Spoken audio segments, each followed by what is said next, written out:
This was the most contested section of the bill, Mr. Speaker. Mr. Speaker, every presenter who came to the committee, they were opposed. Mr. Speaker, when we read the Income Tax Act, I think clause 3, Mr. Speaker, says income tax will be charged on income of individuals and companies, Mr. Speaker. We tried to check whether this tax called motor vehicle tax, Mr. Speaker, fits into the income tax definition, Mr. Speaker. And Mr. Speaker, our honest opinion, Mr. Speaker, was that, one, it was misplaced, because a motor vehicle tax is like it's not even an income, it's like an asset tax, Mr. Speaker. So if we tax your asset today, your car, tomorrow we'll introduce what we call land tax. Tomorrow we'll introduce what we call house tax, Mr. Speaker. And Mr. Speaker, we should remain within the law. And therefore we conclude that these taxes are not fit into the definition of income, and therefore the committee was unanimous in recommending that we must remove this tax, Mr. Speaker. And it was going to make Kenyans suffer, Mr. Speaker. So therefore, the Kenyans who told us about the motor vehicle tax, I want to inform you that we listen to you, and we are going to remove it, Mr. Speaker, so that we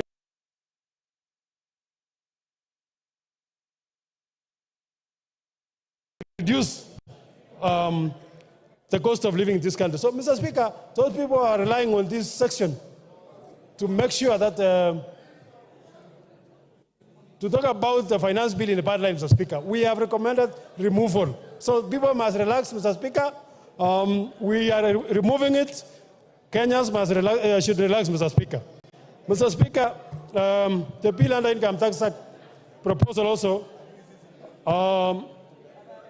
proposes to introduce what we call advance pricing agreement between the KRA and the multinational, Mr. Speaker.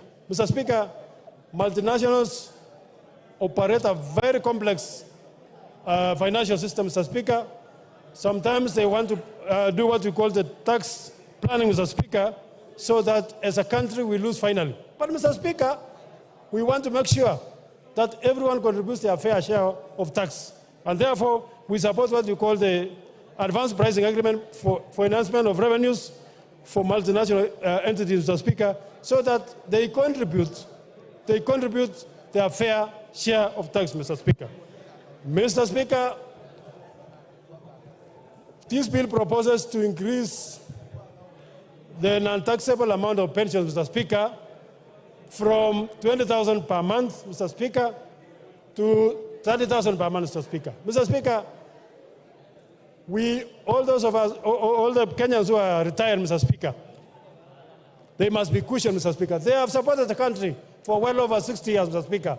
And, Mr. Speaker, you don't tax somebody up to their retirement. We are proposing that we make sure we cushion them, Mr. Speaker, so that the amount that we are recommending that we increase the tax deductible amount from 20,000 to 30,000, Mr. Speaker. Mr. Speaker,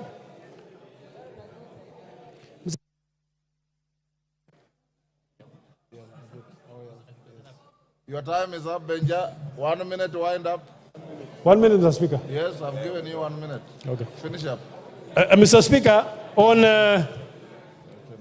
eco levy, Mr. Speaker, the committee was of the view that we must protect the local manufacturers, Mr. Speaker.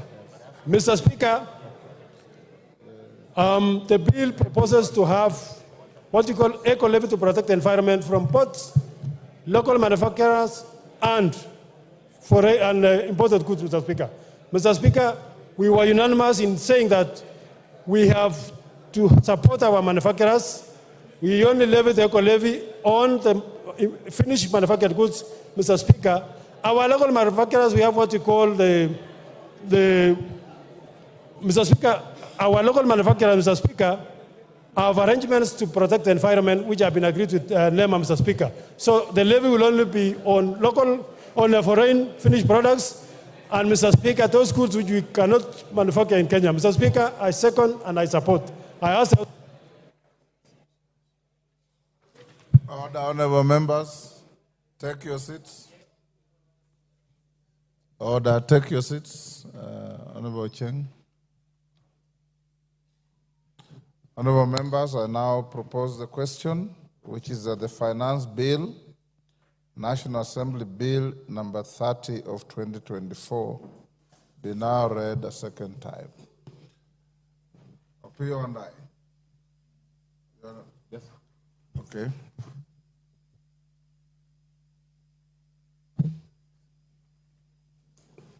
I thank you, Honorable Speaker. Mr. Speaker, given the importance of this finance bill, and you know, many Kenyans are following us, Mr. Speaker, and Mr. Speaker, to distinguish between the facts and the fictions which are being given out there by this Honorable House. Mr. Speaker, I want to seek your indulgence that we have every member speak for 5 minutes instead of 10 minutes, Honorable Speaker, so that we can have all of us contribute. Honorable Speaker, thank you. Honorable members, according to a motion we passed at the beginning of this session, the mover of this bill has 45 minutes, which he expended. The seconder, 15. Majority leader and minority leader, 15. Each member speaking has 10 minutes. Now, Bowen is suggesting that you reduce it to 5.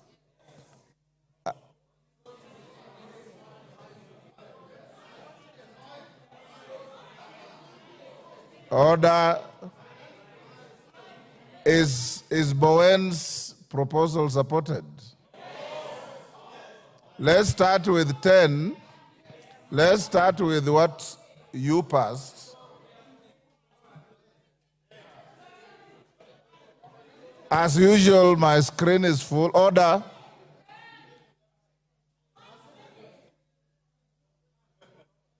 We already have 10, so nobody needs to propose 10. 5 is what is proposing. Do we go with 5 or 10? Okay, it's not quite clear. Let's start with 10 and see how far it goes. Robert Mbui.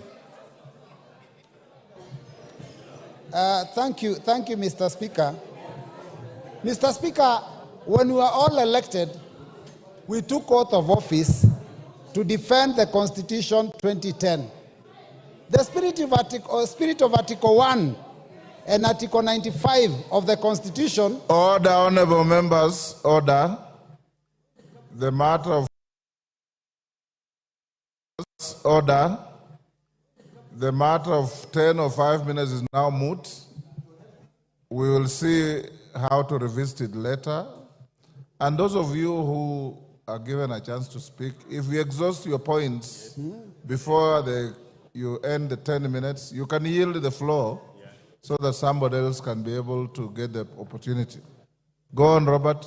Yeah, thank you, Mr. Speaker. So in the spirit of Article 95 and Article 1, I stand to represent the more than 50 million Kenyans who have asked this House to reject this insensitive, punitive, ill-advised piece of legislative mistake. Mr. Speaker, I say this because in the 10 years that the former President Uhuru was president of this country, we had finance bills every year. But it's only one that had very serious contention, and the only contention that was there was the increase of VAT, in fact, the introduction of VAT on fuel of 8%. Mr. Speaker, the Kenya Kwanza regime has been in office. This is less than 2 years. And the second finance bill they have brought to this House and the first one have elicited so much contention from Kenyans that I think there's something seriously wrong. Mr. Speaker, in fact, let me say this, that the controversies of the 2023 finance bill, before we even get to this one, even, in fact, got a nickname for our head of state, because Kenyans out there are calling him Zakayo, the tax collector. Mr. Speaker, we must move from that concept of ensuring that every year we impose punitive taxes on Kenyans. Mr. Speaker, Kenyans have not even recovered from the negative effects of the 2023 finance bill. Because, Mr. Speaker, the 2023 finance bill already drastically reduced the disposable income of Kenyans. Because, Mr. Speaker, we increased pay as you earn then, we went and increased the NSSF, we went and increased the NHIF. Now we are proposing to go to SHIF, which is even higher. Mr. Speaker, we introduced a housing fund. Mr. Speaker, it has been very, very painful for Kenyans. And Kenyans were hoping that this year things will be better, considering that in the last election campaign, Mr. Speaker, they were told that there will be pesa mfukoni, which means money in the pockets. Mr. Speaker, what we are realizing is that actually what this regime wanted was not to put money in anyone's pocket, but to take any money that was in the pockets of Kenyans.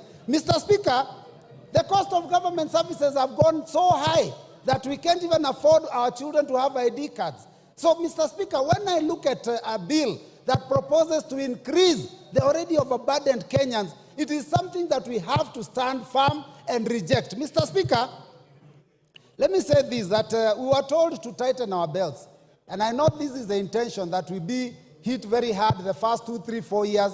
But, Mr. Speaker, you know, some people will lose their life because of the hunger now and because of the stress now. What do you do with them when they are 6 feet under in 2026, 2027? We are told to tighten our belts. And as we tighten our belts, Mr. Speaker, it is shocking to see the excesses that this government is going through. We are taxing Kenyans to raise money to run the government, and yet we have excesses. We are putting in money to build houses, to repair, to paint houses that were built with 400 million, and we are spending 600 million to renovate and paint. Mr. Speaker, it is very, very painful. And then we are told, tighten your belts as Kenyans. And 200 million Kenyan shillings is used on a return trip on a chartered plane to the US. Mr. Speaker, this is not acceptable. And all those missions are begging missions. What we are doing here is we are living beyond our means. Mr. Speaker, I seek the attention of all those members that passed the 2023 finance bill and later on went and told Kenyans they didn't have time to read it. Now listen keenly. If you didn't read that one, you listen to us. Mr. Speaker, oppressive tax policies do not make good economic sense. And Mr. Speaker, let me just put it this way, that the last year's proposal was intending to raise 214 billion. But because it was oppressive, Kenyans did not pay as expected. And in fact, what we collected was only 131 billion out of that finance bill, which was only 53% of the target. Mr. Speaker, the more burden you put on people, the more likely that they are going to look for ways to avoid that tax. So, Mr. Speaker, we have to be careful. We warned that would happen, that people would evade. You didn't listen. We warned that it would lead to job losses. Many companies left this country and are now producing elsewhere, and unemployment has gone up. We warned that the tax increase is always passed to the common man. Mr. Speaker, the hustler of this country, the mamamboga, the boda, is the one that will carry the burden. Anytime taxes go up, it is not the big fish that actually pay these taxes. Because all they do, when you increase cost of fuel, all they do is pass it on to the consumer. And the consumer is mamamboga. The consumer is the last man in the chain. So, Mr. Speaker, we have to be very careful. Now, the 2024 tax proposals are as oppressive as 2023. We have not even fully implemented the 2023 ones. The E-teams, now we are discussing how we are going to remove it. There are those, those taxes on chamas that we have not yet implemented. Now we have brought other major proposals. And I hear, Mr. Speaker, talk of the tax proposals of 2023, it's like they have been reduced. Mr. Speaker, the bill that we hold in our hands, the bill that we read, has not been amended. What we are listening to is stories, Mr. Speaker. Because when we go to the committee of the whole House, what guarantee do we have that the proposals we've been told about here will pass? We can be hoodwinked into believing that those things will be passed, and when we pass this bill, the last minute it is opposed and we lose out. So we are going to oppose it from the beginning up to the end. Mr. Speaker, this proposal on VAT on bread, Mr. Speaker, I don't even know who could conceive such a thing. You have put your hands in the pockets of salaried Kenyans, business people. People have been made to pay for profits that they don't even make on turnover tax. And now you want to tax our children because you're putting your hands in the pockets of our children, because the biggest consumer of bread are our children in secondary school, because that's where they spend their pocket money. Mr. Speaker, some of these are totally ill-advised. Mr. Speaker, VAT on financial services, VAT on money transfer, VAT on M-Pesa, those were, I do not understand who was thinking, what were they drinking, what were they smoking when they came up with those ideas. Mr. Speaker, it is very unfortunate. 20%, 25% excise duty on edible oil, import duty. Mr. Speaker, these things, 2.5% on motor vehicles. These ideas were preposterous. But Mr. Speaker, I believe that all those proposals were actually a smokescreen. If you read the 48 laws of power, you know, smokescreen. You lead them down the wrong direction until they lose focus. What has happened is that we have concentrated on those ones that were very clear, but the real intention was to do what this committee has proposed.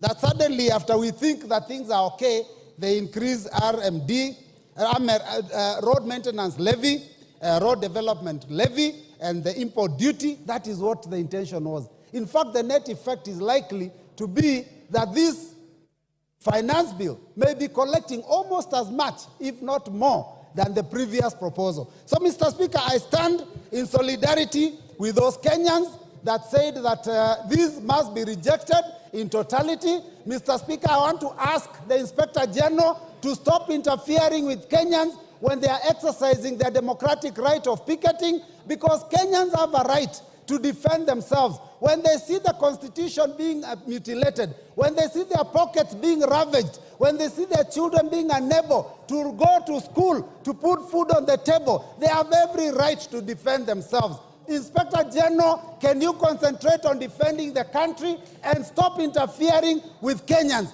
And this revolution, which is unfortunately a kindly revolution, Mr. Speaker, it is unstoppable. Because when we were in the streets, you could call Raila Amolo Odinga, you could call Stephen Kalonzo Musyoka and ask them to tell the troops to go back.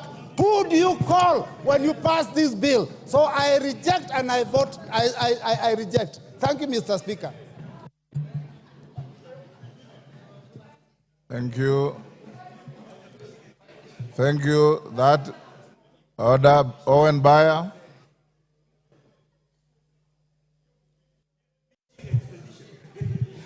Thank you very much, Honorable Speaker. Honorable Speaker, coming to speak on the finance bill on the heels of my counterpart from the minority is interesting, because I tried to get at least something from Honorable Mbui that he was saying that was useful and a contribution to the finance bill, but I couldn't get any. I just heard him shout about maandamano and all that. But we forgive him. We forgive him. Forgive him. I want to start by saying this, Honorable Speaker. Honorable Speaker, the finance bill is one of the very important documents that comes to Parliament. It is part of the budget cycle. That somehow, as we go through the budget cycle, a finance bill will come to the House, Honorable Speaker. We have the opportunity now to look at Finance Bill 2024. Honorable Speaker, a finance bill is usually a document of revenue-raising measures. But this finance bill must be looked together with the budget statement and the budget that we passed in this House. The finance bill complements the budget that we passed in this House, Honorable Speaker. That we have to raise revenue, resources, that we can finance the budget. So these two documents must be looked together, Honorable Speaker. Honorable Speaker, when we received the budget, the finance bill in this House, we tabled it here. But it was a proposal from Treasury.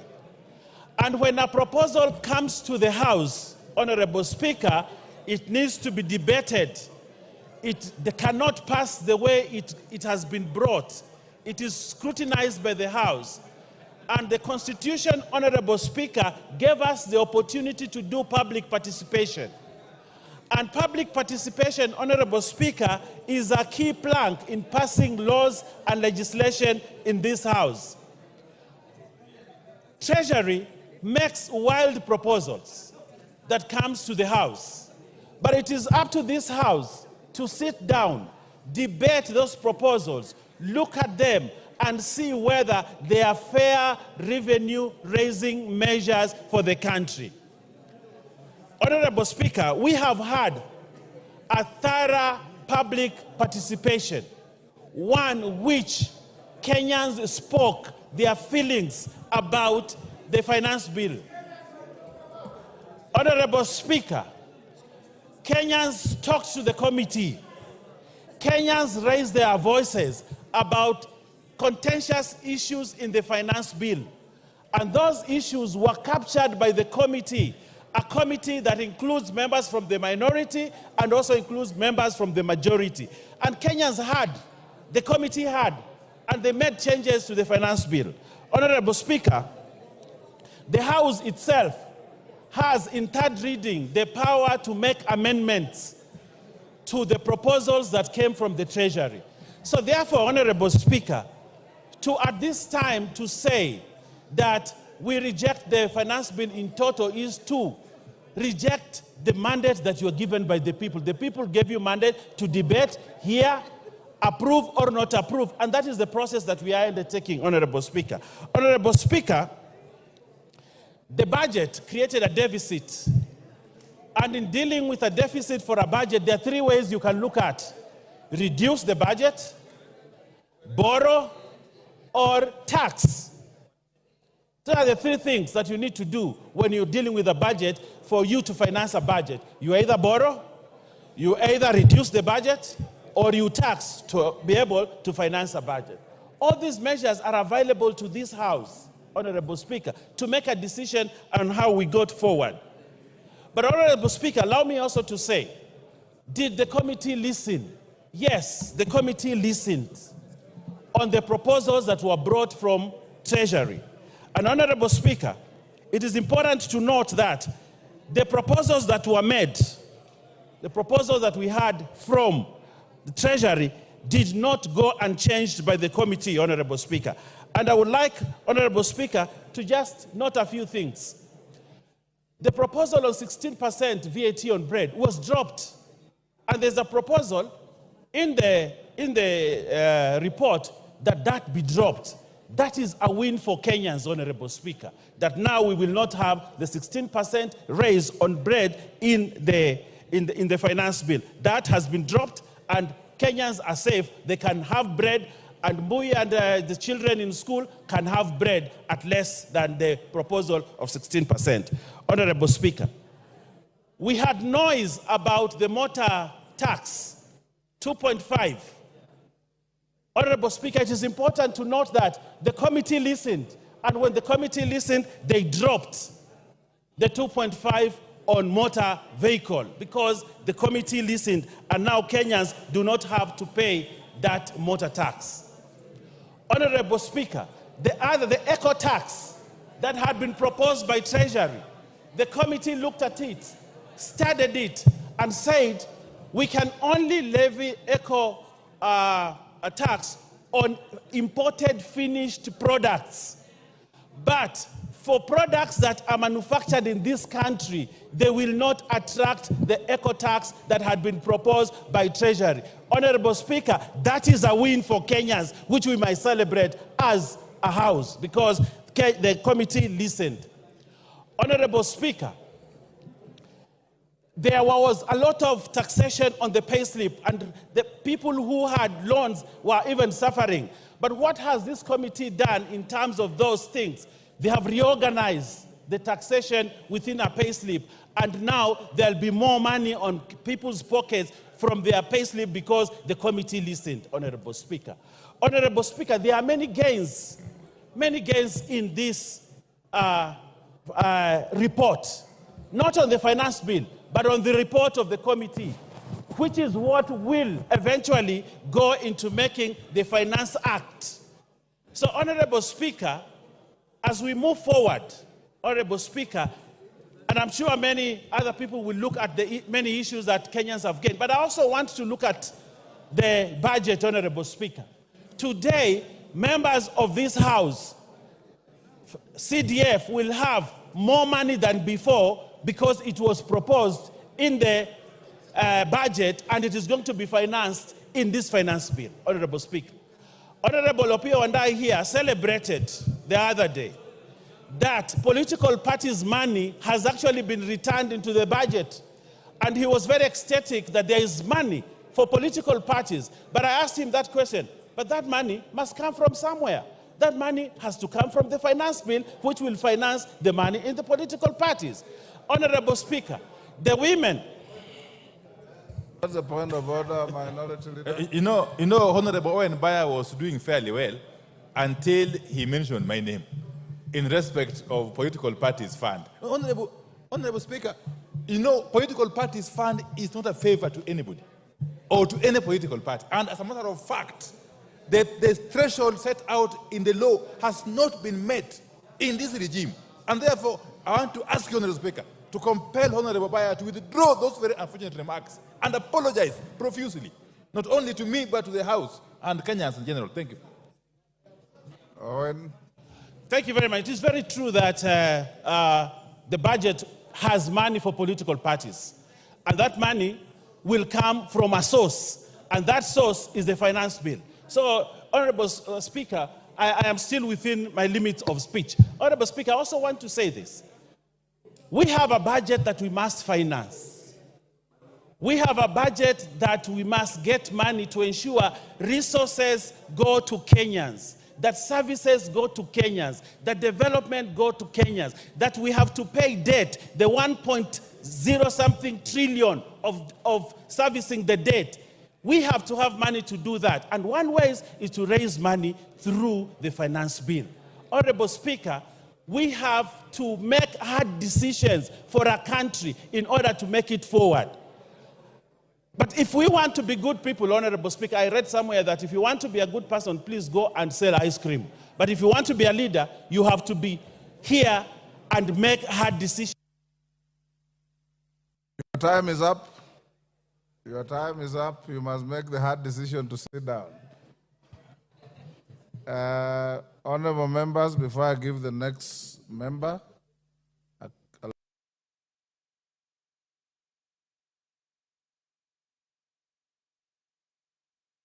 allow me to acknowledge two schools in the public gallery. Kibirisha Boys Secondary School from Bori, Meru, and Tiga High School from Mara, Tarakaniti.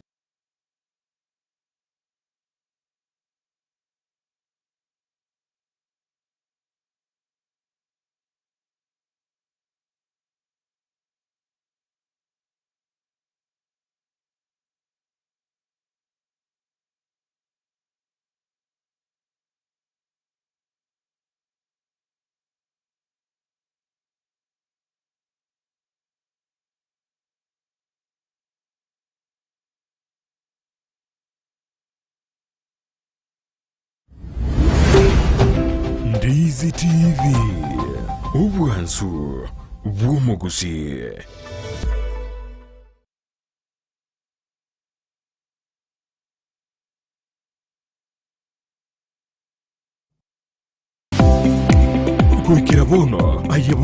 Tarakanithi. On your behalf and on behalf of myself, we welcome them to the House of Parliament.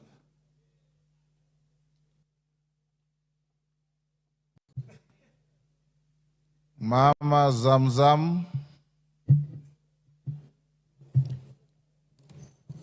Asante sana Mheshimiwa Spika, na mimi niweze kuchangia mswada huu wa Finance Bill 2024. Mheshimiwa Spika, Mheshimiwa Spika, Wakenya wameamka, na mimi nataka niwaambie wenzangu ambao wako kwenye serikali. And honorable members, as Zamzam speaks, seeing the screen, I may be persuaded to go to 5 minutes, but let's see how we go. Asante sana Mheshimiwa Spika. Mimi nataka niwaambie wenzangu kuwa Wakenya wameamka. Mheshimiwa Spika, ile budget ama hii finance bill ilivyowekwa Mheshimiwa Spika, kuja kuweka mkate.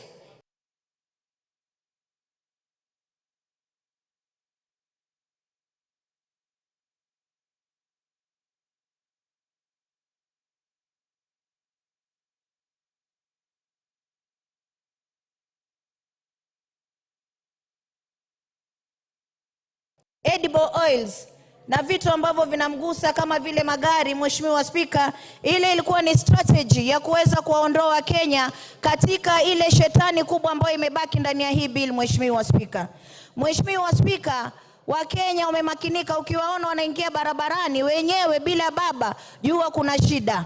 Na Mheshimiwa Spika, mimi nataka niseme hivi, 2023 finance bill, sisi tunasema hapa kuwa Wakenya wamesikizwa maamuzi yao, wamesikizwa kauli zao kwenye kuchangia katika huu mswada. Mheshimiwa Spika, lakini ikumbukwe kuwa, ifahamike kuwa 2023 finance bill Wakenya walikataa kabisa housing levy, lakini ililazimishwa kwao. Mheshimiwa Spika, kwa hiyo tusije kudanganywa kuwa kuna vitu vilivyoko humu ndani ya bill kuwa Wakenya wamekubali. Mheshimiwa Spika, sijui yule aliyokuwa akipanga mambo ya mkate alikuwa anafikiria kitu gani. Mheshimiwa Spika, lakini mimi nitasema hivi, naangalia ile pesa ambayo inaweza kukusanywa, ambayo imekadiriwa kukusanywa, naangalia na matumizi yake. Mheshimiwa Spika, Wakenya wamefinywa. Na mimi nataka niwaambie, hata paka ukimpiga paka ukamfungia ndani ya nyumba,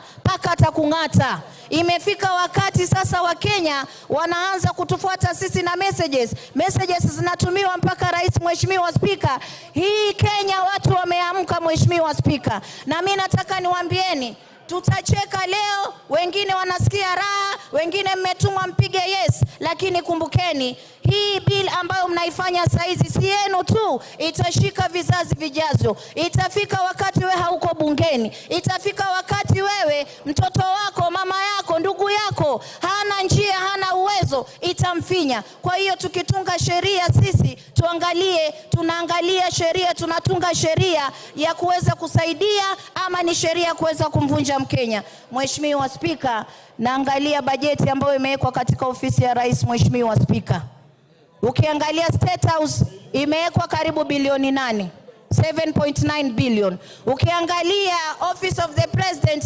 imewekwa 4.5 billion. Ukiangalia ofisi ya naibu wa rais imewekwa 4.5 billion. Haya matumizi hayajaonyesha yanaenda kufanya kitu gani. Mheshimiwa Spika, wakati ambapo pesa ambazo zinakwenda kwa mwananchi unapata amewekewa pesa duni kabisa. Ukiangalia upande wa help, Mheshimiwa Spika, wanaingiza na mkono huu wanatoa 16% kwa cancer patients. Sisi tunataka kupigana na saratani. Kina mama wanaugua saratani, watu wa maskini ambao hawajiwezi, huu ugonjwa umewafikia. Ikiwa sisi tunaongeza mpaka kwa magonjwa, tunaongeza tuna tax ugonjwa wa Kenya, wabunge wenzangu, tunaelekeza wapi taifa hili? Pale ndani ya State House mkate peke yake na maziwa na nini, ile bilioni 13 mimi naiangalia nasema, jamani, tuoneni haya. Mgala muweni, haki yake mpeni. Huyu ambaye tunamnyang'anya hizi pesa kwenda kufund vitu vya starehe ni mtu ambaye analia kwa Mungu kila siku asubuhi akiamka, Mwenyezi Mungu, natoka ndani ya nyumba yangu, nishukishie riziki kwa mikono yangu niweze kulea watoto wangu. Lakini sisi katika ile ruzuku yake tunaenda kukata. Kwa mfano, Mkenya anatoka nyumbani, mshahara wake ni 50,000. Mheshimiwa Spika, katika 50,000 Mheshimiwa Spika, 24,000 yote inakatwa na serikali. Mheshimiwa Spika, hapo hiyo ni katika tax peke yake, mara hii pay as you earn, sijui nini, kisha anabaki na 29,000. 29,000 kiangalia Mheshimiwa Spika, ana stima ataka kulipa, ana maji ataka kulipa, ataka kununua unga, ataka kupeleka mtoto shule. Mheshimiwa Spika, Wakenya wamechoka. Wakenya wamechoka. There's a point of order from the committee chairman. Asante sana Mheshimiwa Spika. Nimesikia rafiki yangu Mheshimiwa mbunge wa Mombasa akisema kwamba kuna kodi ambayo imewekwa kwa wagonjwa wa saratani. Ningetaka kwamba nieleze ni kipengele kipi katika huu mswada ambao unaongea kuhusu hiyo, kwa sababu Mheshimiwa Spika, haya mambo ya kumisinform ama kuwadanganya Wakenya kwa mambo kama hayo kwa sababu ya siasa kabisa ni makosa na haifai kufanyika. Mama Zamzam, that is a fair challenge. Order. Ngoja. Order. That's a fair challenge. Can you point out which... Ngoja nipe nafasi Mheshimiwa Spika, nitaiangalia kisha kipengee mahali kiko. Lakini kiko, Mheshimiwa Spika, nipigieni kelele, mimi sijali, nitawaambieni ukweli. Wakenya wanahangaika, mmekuja hapa, mmelipwa pesa, mmepewa pesa nyingi kuja kuwa Wakenya katika bunge hili. Order. Order.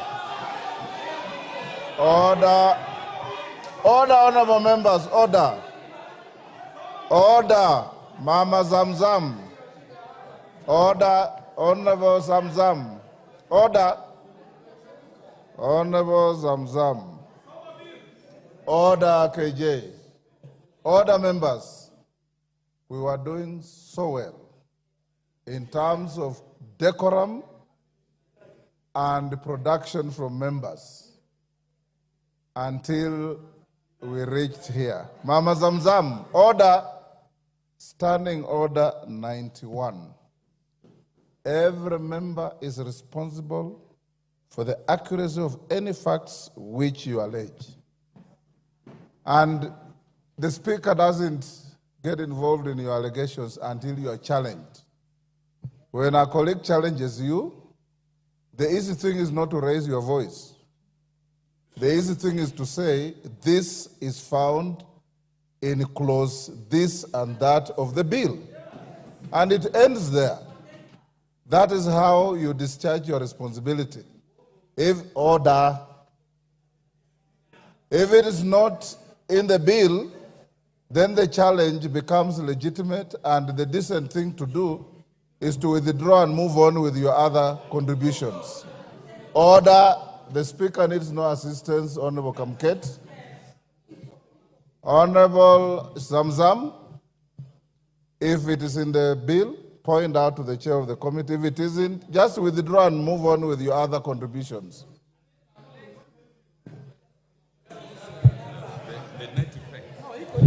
Order. We are going to have orderly debate. Mama Zamzam. Asante sana Mheshimiwa Spika. Nafikiri nimechanganyikiwa na ile import duty na hii ya hospitali. Mimi nataka niwaambie kitu moja.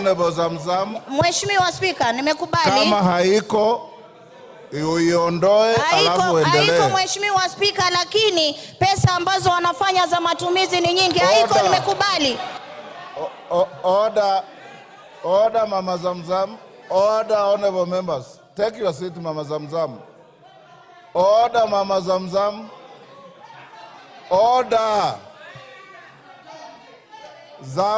Order. Order. Order. Order, Mama Zamzam. Mama Zamzam. Order. Mheshimiwa Zamzam, wewe ni mheshimiwa na mama wa heshima, na mimi nakuheshimu sana. Wewe huongea Kiswahili sanifu na huwa unasema mambo yanayoeleweka. Kuanza kuchibisana na wenzako across the floor ni kushusha heshima yako. Sasa nakwambia, ondoeni ile ulisema kwamba haiko na uendelee na mambo mengine. Kubishana na kupiga kelele haina faida kwa hii chumba. Order. Order. Honorable order. Order. Honorable Mama Zamzam, withdraw and proceed. Honorable Mbande wants to mislead you. Just withdraw and proceed. Order, Honorable Mbande. Give Mama Zamzam the mic. Huh? I withdraw, Mheshimiwa Speaker. Well done. Now proceed. Sasa na proceed. Lakini Mheshimiwa Speaker, watu wakija hii bunge kila mtu ametoka kwao amepigiwa kura zake, Mheshimiwa Speaker. Just proceed without complaint. Mimi hata nitalalamika kwa sababu amenitukana ule mzee na nywele nyeupe. Mheshimiwa Speaker, mimi naangalia katika hata cooking stove ya kupikia wameongeza 3%. Wameongeza 3%. Naangalia motorcycle, Mheshimiwa Speaker, wale wa mabodaboda ambao walipromisiwa mambo itakuwa shwari, tutafanya hivi, bodaboda wameongezewa 3% katika custom values. Mheshimiwa Speaker, hawa pia hata tairi ya gari ya bodaboda ya wheelbarrow, tairi ya kushika wheelbarrow, mulikuwa mnaweka tairi wheelbarrow iko na tairi. Wacha kwa fuel, kama mmeongeza shilingi 9, mumeongeza kila mahali. Kama mmeongeza shilingi 9 kwa mafuta, mumeongeza bidhaa zote. Mheshimiwa Speaker, mimi nataka kuambia mgala muweni haki yake mpeni. Nyinyi mlidanganya wananchi, mkasema bodaboda, mama mboga mtakuja kuwasaidia katika jumba hili. Mmepewa 100,000. Order. Yes, Honorable KJ. What's your point of order? Mr. Speaker, I'm standing on a standing order that provides for a member to be relevant when they are debating. Mr. Speaker, the honorable member has been on a tirade, misinforming this House and by extension misinforming the nation on gossip that has been peddled on social media and headlines. This gossip is what she has crept into the House, Mr. Speaker. And Mr. Speaker, the point... Take your seat. Honorable members, order. Order, honorable members. I want us to have decorum in the House. And from now going forward, when you stand on a point of order, tell me which standing order you are standing on. And Honorable Zamzam, the etiquette of debate is such that when a colleague says point of order, you immediately resume your seat. You don't lose your time. You resume your seat, you hear the point of order, and then you proceed. What you are doing is wrong because the moment you hear point of order, you are raising your voice and menacing your colleagues with fingers and so on. It is not good. Finish up your contribution. Your time is almost up. Asante sana Mheshimiwa Speaker. Mimi nimalizie nikisema, pengine nikiongea na sauti hii ndio Wakenya watanielewa. Mimi nataka niwaambie Wakenya, mumeuzwa na serikali mliochagua. Mkate, edible oil na gari ilikuwa ni mchezo wa drama. Sasa shetani yuko ndani ya bill, pesa wamejilimbikizia ya starehe, ya kufanya mastarehe zao. Wakenya mmesaulika, sisi upande wetu tunasema mtusaidie kujisaidia. Asante sana Mheshimiwa Speaker. Mr. Speaker, I stood up on a point of order that I was wanting for you to superintend over, standing order number 91, that a member should be responsible for the statements they make on the floor. Mr. Speaker, all the matters that she has prosecuted do not exist in the finance bill that we are debating. She's talking about tires. She's talking about wheelbarrows. She's talking about issues that have been canvassed here by the finance chair, where he explained very well that if a motorcycle is to be assembled in Kenya, it is not subject to some of these taxes. Order. But she is misleading the nation by making it look like this exists in the finance bill, Mr. Speaker. Mr. Speaker, kindly find her out of order according to the provisions of our standing. Order. Thank you. Unfortunately, KJ, she has already left the floor, so I cannot make a ruling against her. Secondly, Honorable members, you have a bill before you. You also have a report. Order members on their feet, take your seats.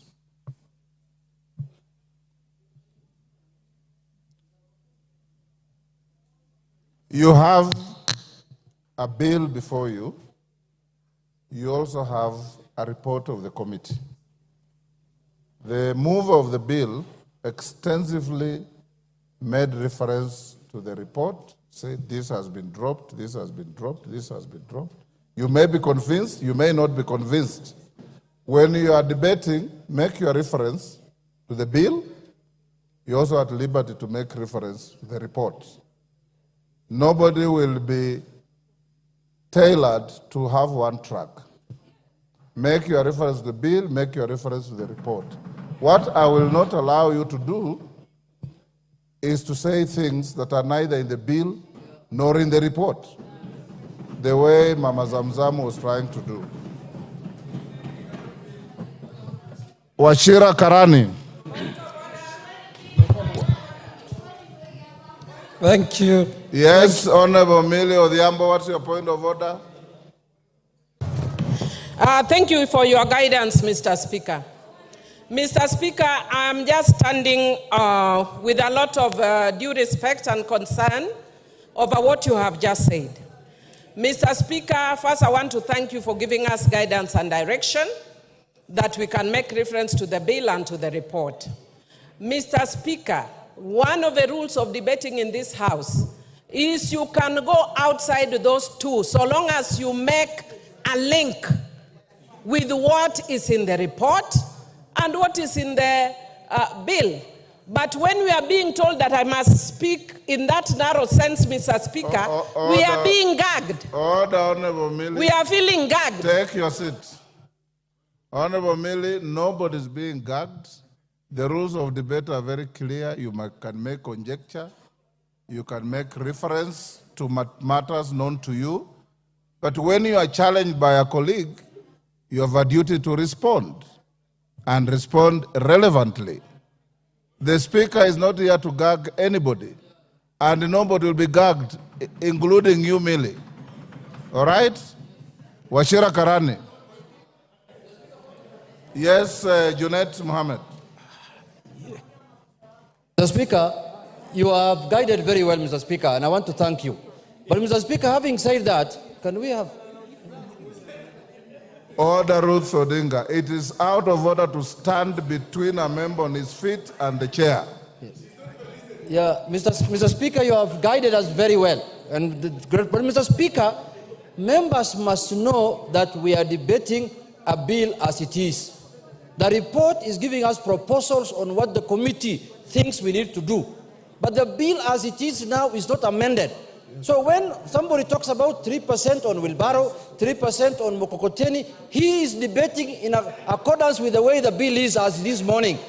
And the bill can only be amended here. The proposals that you did yesterday at the State House can only happen here on this floor. Those were just a press conference. So refer to the bill as it is and refer to the report. So when it is amended in the House is when those things will take effect. Thank you very much. Order. Otienda Molo. Thank you, Mr. Speaker. Mr. Speaker, understanding Order 83, my first point, I think, has just been made by the Honorable Junet. It is important, Mr. Speaker, that the majority does not diminish debate on technicalities. Everything that the chairman said in terms of what will be amended is yet to be moved. So we are at liberty to discuss everything on the bill as it is. And in that respect, we cannot be limited. Mr. Speaker, number two, the Honorable Didmas Barasa is wearing an unparliamentary hat. Could you please guide him to be parliamentary? I'll be coming back, Mr. Speaker, on your earlier ruling on these matters, but that will be later. But could the Honorable Didmas Barasa stop wearing that village hat that he's wearing here? Thank you. Honorable members, the issue of the bill before the House, and I'm sitting here listening to all of you. I listened to the move of the bill. and he said, this bill contains this, but at committee stage, I'll drop it. That becomes part of your Hansard. So when you attack the bill, which you have the right to do, it is only fair also to make reference to what your colleague said. You can still say, Order Wanjala, I am not giving you any CAG rules. I'm simply saying the Hansard is there to bail out people. So when your colleague stands up after you have attacked something and says, when I presented the bill, I already said this, it's legitimate. But everybody debate the bill as is before the House. That is the bill that we are debating. But don't lose sight of the report which you already have, which I encourage you to read. Wachira Karani.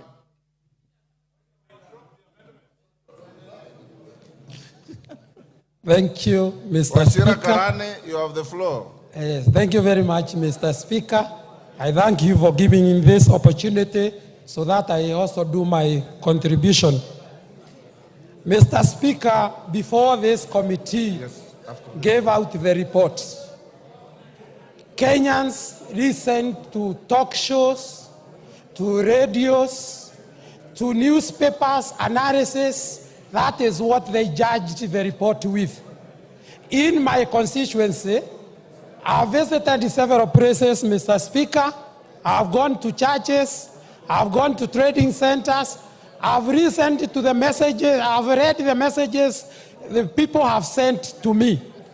And I can say this without blinking.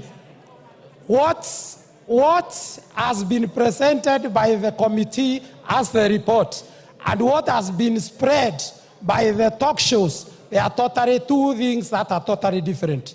Mr. Speaker, on my side, I chose to communicate with my voters. I told them to enumerate the clauses that are contentious, which they did.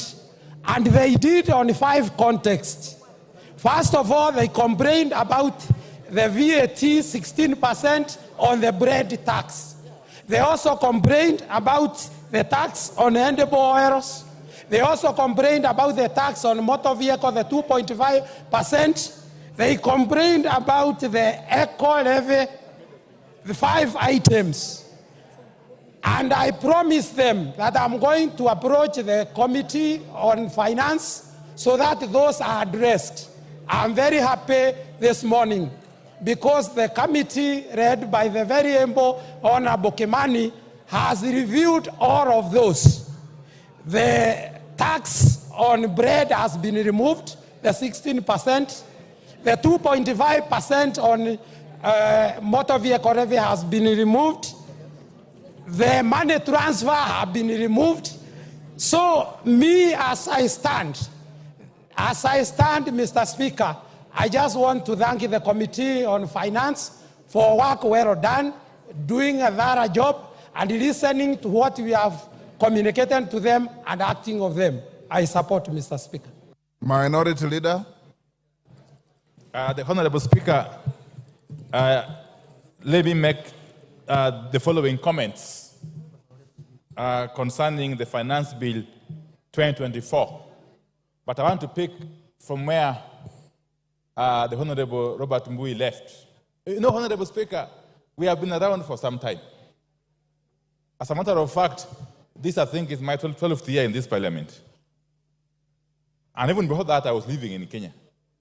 What is so unique with this government that for 2 years in a row, the matter of finance bill is causing hulabaloo, is causing commotion, is causing pandemonium until young children are coming out the streets. We have had finance bills since 1963. We have had them.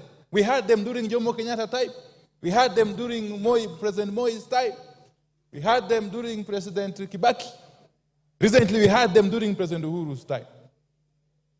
But in this regime, 2 years in a row, the finance bill is causing serious problems to Kenyans.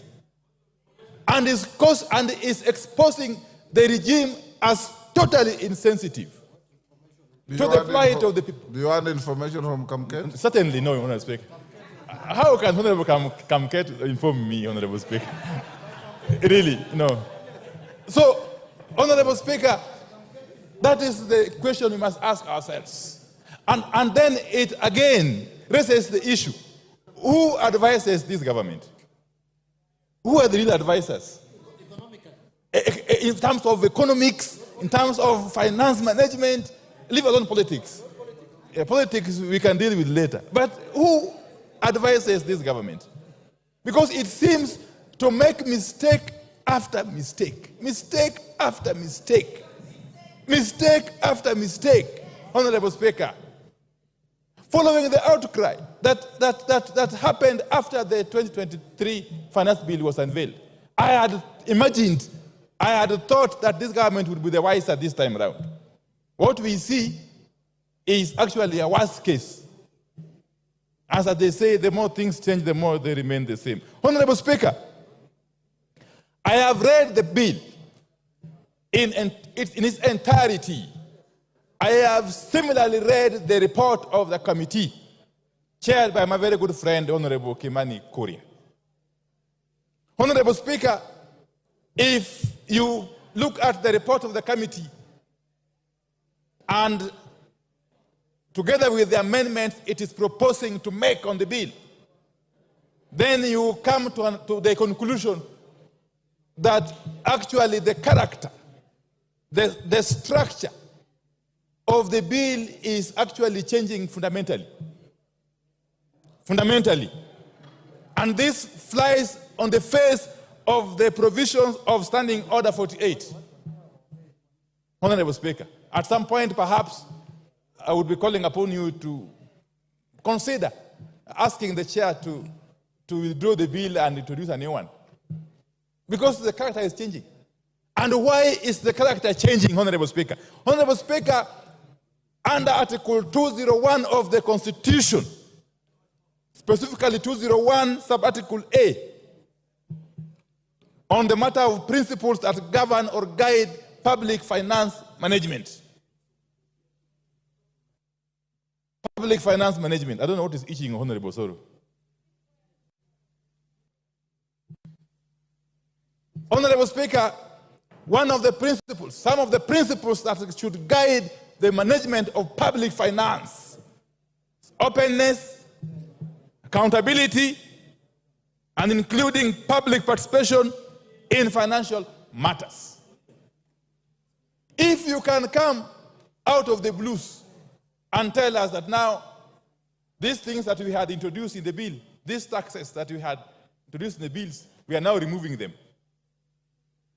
It is basically going against the principles of public finance management. You are turning a public finance bill into a personal property that you can change at whims. Honorable Speaker.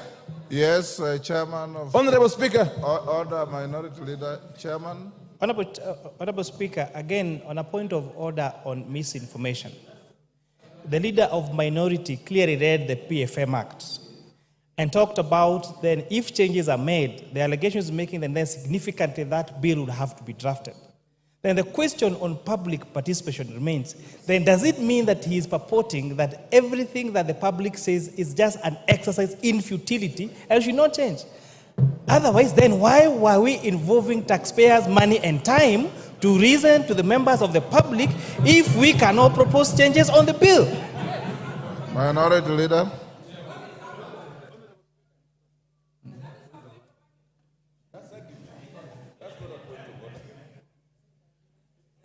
Proceed. Give him the mic. You are giving the next. Give him his mic. Anyway, just come. Honorable Speaker, obviously, with all the tremendous possible respect, that was not a point of order. The Honorable Chair can actually advance that argument when he gets time to reply. Honorable Speaker, let me proceed this way.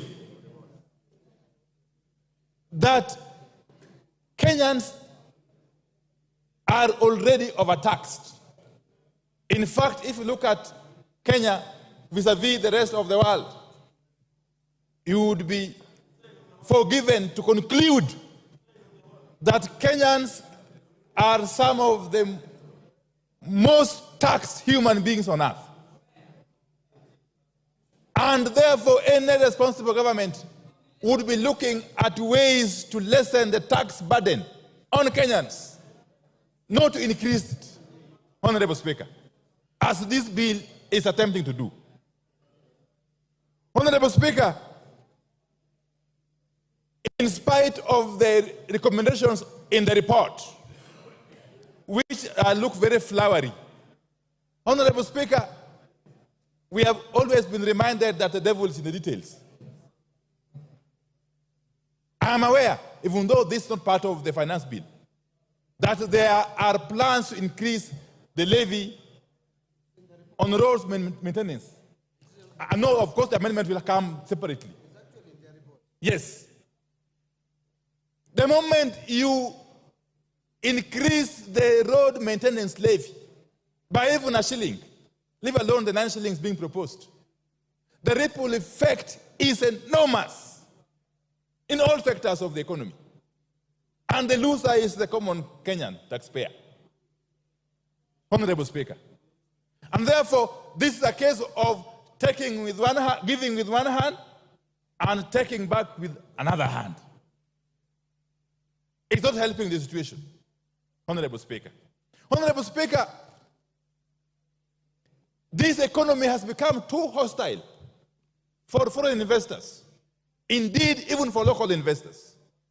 We have got documented cases of manufacturers who have shifted base from Kenya to our neighboring countries as a result of this unbearable tax burden that keeps shifting. Actually, you can never be sure, because it is so unpredictable that no sensible investor can actually put their money in this country. To make matters worse, we are witnessing what could be compared to the state capture that happened during the President Jacob Zuma's regime in South Africa. Honorable Speaker, and I will explain shortly. Honorable Speaker. Honorable Speaker, if you take the case of the manufacturing sector, and specifically the steel and cement manufacturing sector, that sector is now under total control. Who is being assisted as we watch? Indeed, Parliament is complicit.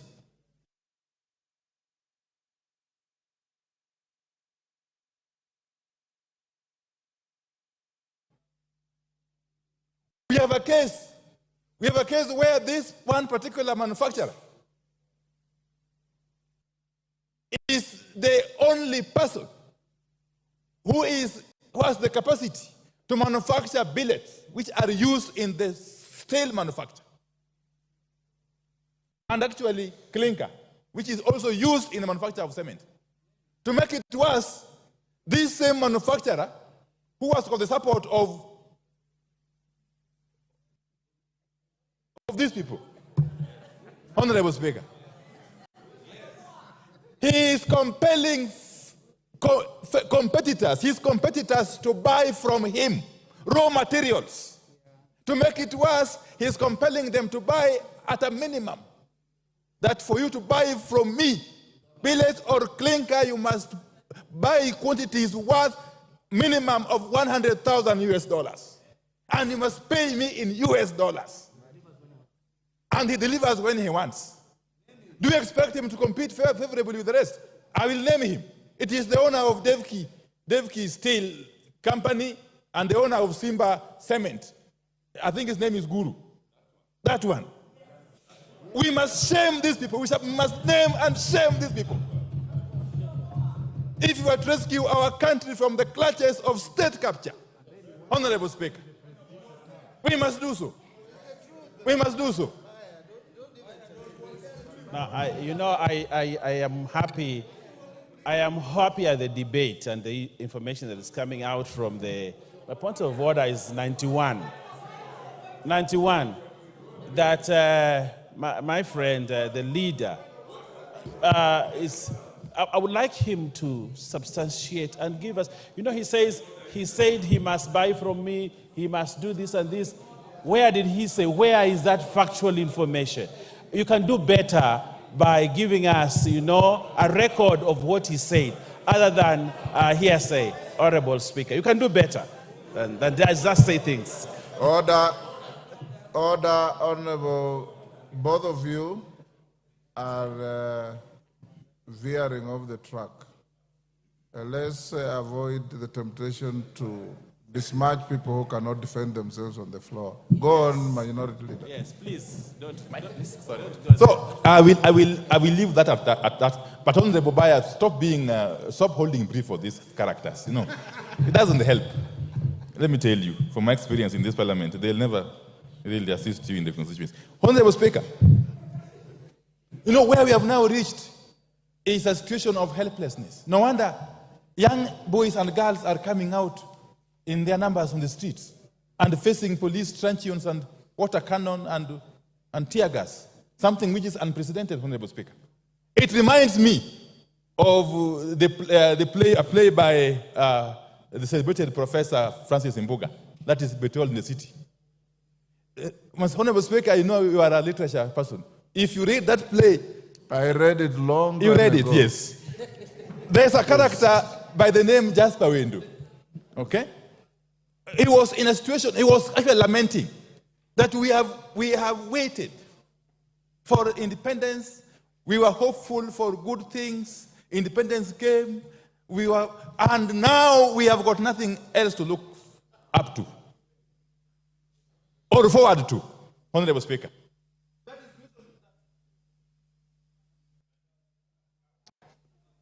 He has 15 minutes. Has he finished 15 That minutes? is the situation. Your time is up. Finish up in 1 minute. Children are finding themselves in this country. They have already lost hope. They are not seeing any hope in us as their leaders. And therefore, they have taken it upon themselves to come out to the streets to defend their rights, Honorable Speaker. And as they do so, those who are in charge of the instruments of the state, especially the Inspector General of Police, must be cautioned not to misuse those instruments to interfere with the enjoyment of constitutional rights by Kenyans who are free to picket, to demonstrate, to do sit-ins, and indeed to capture Parliament. Time up. Because Parliament seemingly has become rogue. Honorable Speaker, I oppose. Osoro. Thank you very much, Honorable Speaker. Honorable Speaker, listening to my colleagues from the other side, Honorable Speaker, one need not to be a rocket scientist to know that they are playing populist politics as far as this report is concerned. You'll be left wondering whether they are contributing to the same debate, to the report before us, or they are giving us theories and stories that are unnecessary, Honorable Speaker. Honorable Speaker, I'll qualify my statement with these points. Last week, when the budget estimates were presented before this House, Honorable Speaker, and even when the chair for budget was highlighting some vote on the budget, Honorable Speaker, I saw honorable members across the political divide very happy. He did say that 500 million shillings has been added to NGAF. The honorable chair went ahead and said that CDF has gotten an extra 10 billion shillings, that each constituency here will be getting an extra 30 million shillings. And everybody here was very happy. In fact, the honorable members who represent counties, commonly known as the honorable women reps, even did a post appreciating His Excellency the President, saying that, Your Excellency, we are very happy you've added us 500 million. We pray that next year you even add the same amount or even higher to that amount, to the 500 million. Honorable Speaker, I do not understand.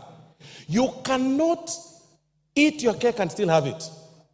You cannot say on the other point, on the other hand, that you are supporting what the executive is doing in terms of funding you, what touches you, but you cannot show them where they'll get this money from, Honorable Speaker. What is your point of order and under what standing order? Mr. Speaker, I may not quote the point of order, but mentioning then you are out women of order. reps in this budget, Mr. Speaker. Order. Honorable Osoro. Order, Honorable Mbayu. I have made it very clear for orderly debate. I'll give you every point you want. Tell me which standing order. The order, you've lost your chance. Go on, Osoro. Thank you very much, Honorable Speaker. So, Honorable Speaker, what I was saying is, with the additional budget, with the additional needs, because everybody was very happy that 30 million per constituency is going to be added in their constituency, 50 million to every constituency, Honorable Speaker, then it means that, and considering the tax base and our taxes going back into the years, then it means, Honorable Minority Leader, that there was need for us to expand our tax base so that we get that money that you need for development. The other day, Honorable Speaker, a member here raised the issue with the intern teachers. Intern teachers who were suspended the other day, and some who are on contractual basis and need to be employed on permanent basis. Honorable Speaker, that needs money. Our collection is not sufficient to meet the 4 trillion budget that was read in this House, Honorable Speaker. Then that raises some questions, Honorable Speaker, in this House. What do we do? Do we raise, do we continue borrowing? Do we raise our borrowing ceiling, Honorable Speaker, and start looking for money from the external sources? No. We need to expand our tax base, but not at the expense of Kenyans. We expand our it's actually a double benefit. We expand our tax base while focusing on manufacturing and local production of our things, Honorable Speaker. And I will single out 2 things, 2 very important factors, Honorable Speaker. What this report by the Finance Committee proposes is to increase the excise duty of China or other countries. That excise duty is going to be increased on only fully assembled motorcycles. What does that mean? Or finished product. What does that mean? The locally assembled motorcycles here will have a competitive price against those ones. Factories will have increased in our industries here, in industrial area. People will want to assemble the factories for motorcycles at industrial area. Then that means we will grow our employment that we promised our people. It will have created jobs in this country. That is a positive, Honorable Speaker. Number 2, Honorable Speaker, this report by the Finance Committee proposes to increase excise duty on imported table eggs, Honorable Speaker. I mean, it doesn't make sense, and I don't see Honorable Clive here, who is a good poultry farmer. He's got over 10,000 chicks that he rears in his farm and sells eggs across Gusii region, Honorable Speaker. And he can tell you, his competitors get eggs from Uganda. His competitors get eggs, import eggs from Tanzania. What does this report propose, Honorable Speaker? This report proposes to increase excise duty on the eggs imported from those neighboring countries so that we can be able to grow our local market, our local farmers, Honorable Speaker, in Muranga and including Honorable Gisairo, who is a poultry farmer, Honorable Speaker. Then on the positive side, this very report removes the excise duty on the eggs that are brought for hatchery. The eggs that are brought for production, not table eggs. When fertile eggs, and I'm being guided by Honorable Owen Bayer, they're called fertile eggs. I hope you're right. So, Honorable Speaker, Honorable Speaker, when we are debating on this report, it's important for us to also be very factual and tell Kenyans the truth. You cannot say that, on the other hand, you want Kenyans or this government to look for jobs or to create jobs, and on the other hand, you want to continue encouraging importation of goods. Can you imagine, Honorable Speaker, up to this time and era, we are still depending on sanitary pads and from India and China. What does this report do? increases excise duty on the finished product of the sanitary pads and finished product of diapers to grow the local manufacturers. That was the proposal by the Kenya Manufacturers Association, because they also complained. We listened to them, the committee listened to them, to grow them here. Have you ever asked yourself here? Mzamo, what is the... Mheshimiwa, your point of order and on what standing order? Standing order number 83, Mheshimiwa Spika. Mwenzangu amekuwa akizungumza akikadiria ule ugavi ambao umetolewa katika finance bill. Mheshimiwa Spika, ametaja ugavi ambao unakuja kwa viti vya kina mama na ule ambao umekwenda kwa wabunge. Mheshimiwa Spika, ukipiga hesabu ugavi huu milioni 500 unaenda kwa wananchi, sio kwa viti vya kina mama. Unaenda kwa wananchi, wanaenda kupewa mambo ya empowerment ili waweze kukuza uchumi. Mheshimiwa Spika, pale ni mambo inaenda katika ukuzaji. Lakini zile pesa ambazo sisi tunauliza Mheshimiwa Spika ni zile ambazo zimeenda kwa makadirio ambayo hayaleti uchumi juu, ni mambo ya starehe. Kwa hiyo Mheshimiwa Osoro, usiweze kudanganya wananchi ukasema wameletewa milioni 500 wakati mkono wa pili umechukua mabilioni. Mheshimiwa Spika, asante sana. That is an argument. That is an argument. Go on. Thank you very much, Honorable Speaker. I was really struggling to understand what she was saying. But what ideally I meant when I said about the 500 million and 10 billion by NGCDF, I meant that... I have ruled her out of order. Proceed okay. with the argument. Thank you, Honorable Speaker. So what I am saying, Honorable Speaker, is that it is important for us not to just whip emotions and talk populist politics at the expense of manufacturers that are setting pace in industrial area, Honorable Speaker. And Honorable Speaker, this is very important, Honorable Speaker. Looking at the argument by my colleagues, and even going by the report that has been proposed, Honorable Speaker, by the committee, even in this proposal that has been reduced and some other duties that have been dropped or proposals that have been dropped, there is a ripple effect on our budget. Then that means we lose about 53 billion in terms of estimates. The question this House should be asking itself, to which vote do we drop that 53 million? Do we drop by the 10 billion from the NGCDF? Do we drop 500 million from the NGAF amount? Or do we drop 15 billion that was allocated, extra 15 billion that was allocated to the counties? That should be the question that we should be talking about. But all these other stories and people complaining and raising issues unnecessarily, Honorable Speaker, it is actually wrong. Let's restrict ourselves to the report. This is not politics. You all know this is very important for this country, and it has an effect to our growth and the growth of our common mwananchi. Thank you very much, Honorable Speaker, and for that reason, I support the report. Rachel Nyamai. Thank you very much, Honorable Speaker, for giving me an opportunity to contribute. Honorable Speaker, I support this report, and I have listened, Honorable Speaker, to the chair as he moved the report, and to the vice chair, the Honorable Ambassador Benja, as he supported. And Honorable Speaker, I am convinced that I cannot be interested and very happy with the budget, and at the same time, I pretend to be unhappy with the finance bill that is supposed to fund that budget. Honorable Speaker, the proposals that have been given by this committee to amend are making this bill very good and highly acceptable, especially after dealing with the matter of bread and also dealing with the matter of taxation on motor vehicle, among others. Honorable Speaker, I also support this bill because it gives additional money to the counties, Honorable Speaker.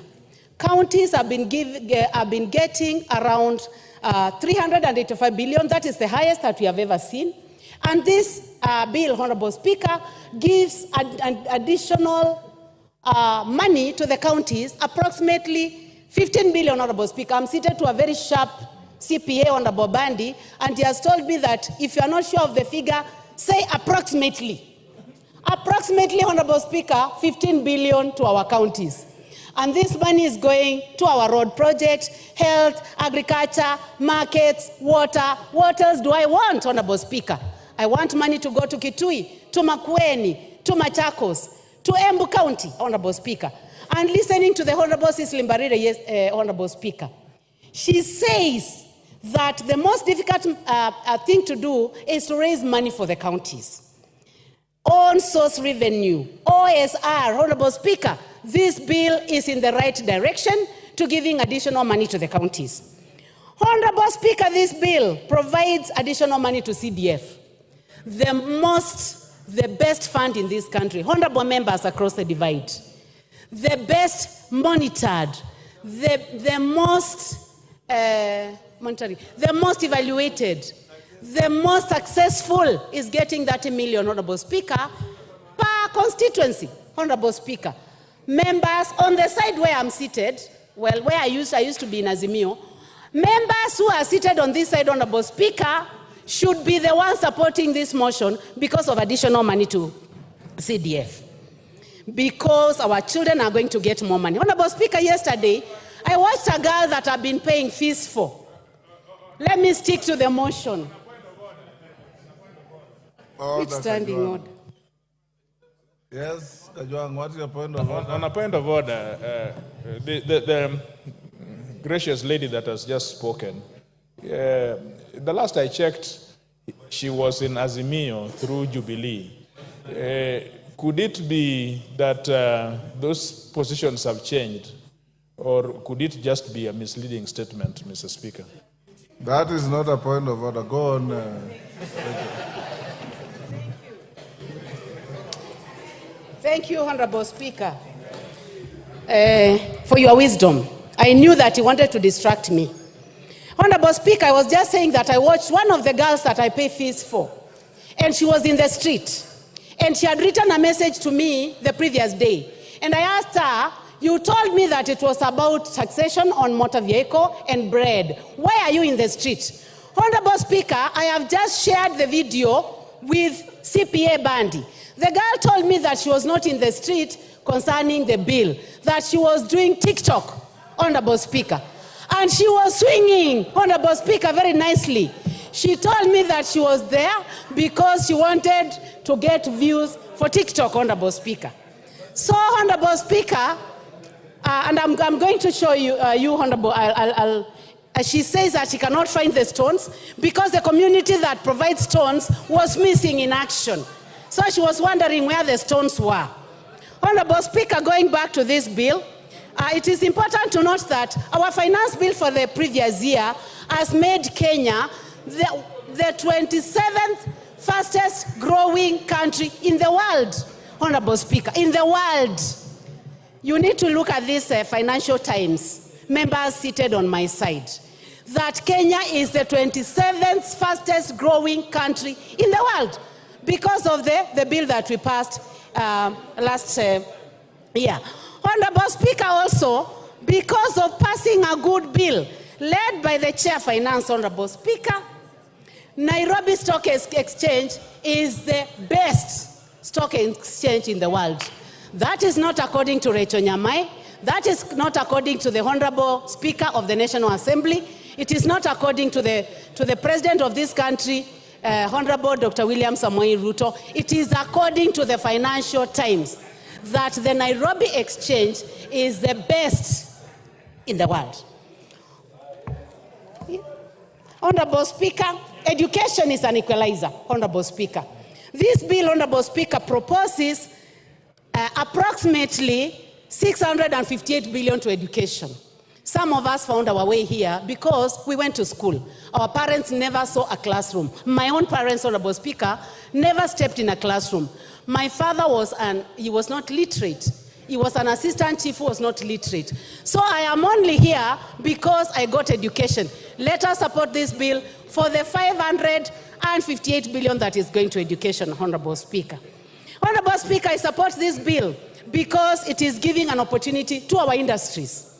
We are saying that for a phone that has been assembled out here must be taxed. But the one that is produced by 4 companies, Honorable Speaker, that have set up here in Kenya must be given an opportunity, and that is the one that is not going to be put through taxation.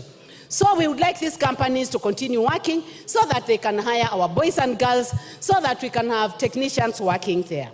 Honorable Speaker, concerning sanitary towels, also, it is the sanitary towels and pampers that are from outside the country.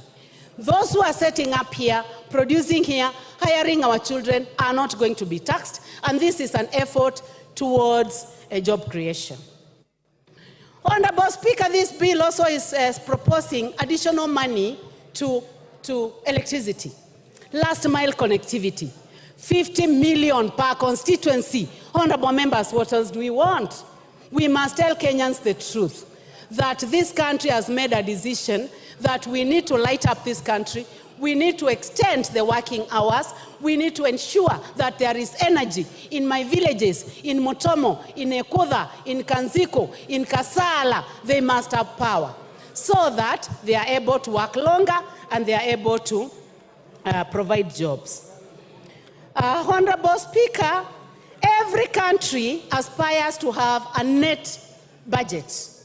And Honorable Speaker, I want to go to the figures, and I'll be careful, again, as advised by my friend here, who I have looked at his eyes, Honorable Speaker. I have never looked at Bandy's eyes nicely. But today I have looked direct into the eyes of the Honorable Bandy, and his eyes are very good, Mr. Speaker. And he has told me that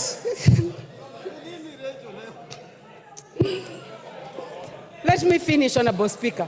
2021, 2022, the deficit was approximately 747 billion. 2020, 2022, 2023, Honorable Speaker, the deficit, budget deficit, according to CPA Bandy and the Chair for Finance, was 846 billion. 2023, 2024, it went higher, Honorable Speaker, 908 billion. And now, Honorable Speaker, courtesy of a good budget committee, led by the Chair, Honorable Kimani Kuria, the deficit, proposed deficit, Honorable Speaker, will be 597 billion. Honorable Speaker, Honorable William Samoei Ruto is going to provide a balanced budget for this country. Watch this space. Watch this space, honorable members. He has promised to provide a balanced budget where we will not have to borrow, Honorable Speaker. Honorable Speaker, did the committee listen to Kenyans? Yes, it did. They went all over the country. That is why they have dropped matters to do with bread taxation. They have dropped matters to do with taxation on motor vehicle, among a myriad of other things. So I am calling upon everyone, Honorable Speaker, for the love of this country, for the fact that we are not only interested in... Your time is up. Cynthia Muge.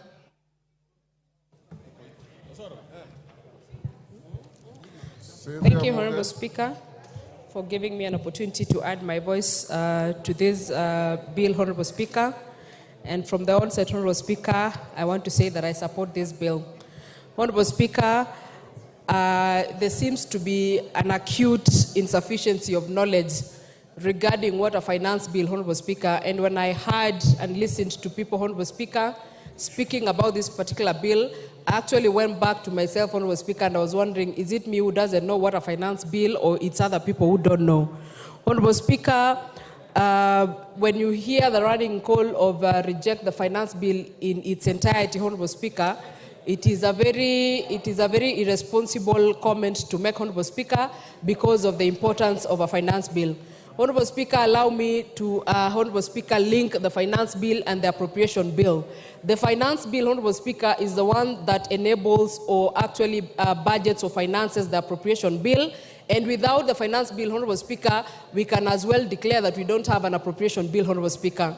The appropriation bill, Honorable Speaker, is where all of us are going to get the monies that we need for the different projects that, Honorable Speaker, we want to run in our constituencies, Honorable Speaker. Honorable Speaker, I support this bill on many grounds, Honorable Speaker. Honorable Speaker, I am a sugarcane farmer and I represent people, Honorable Speaker, who farm cane, Honorable Speaker.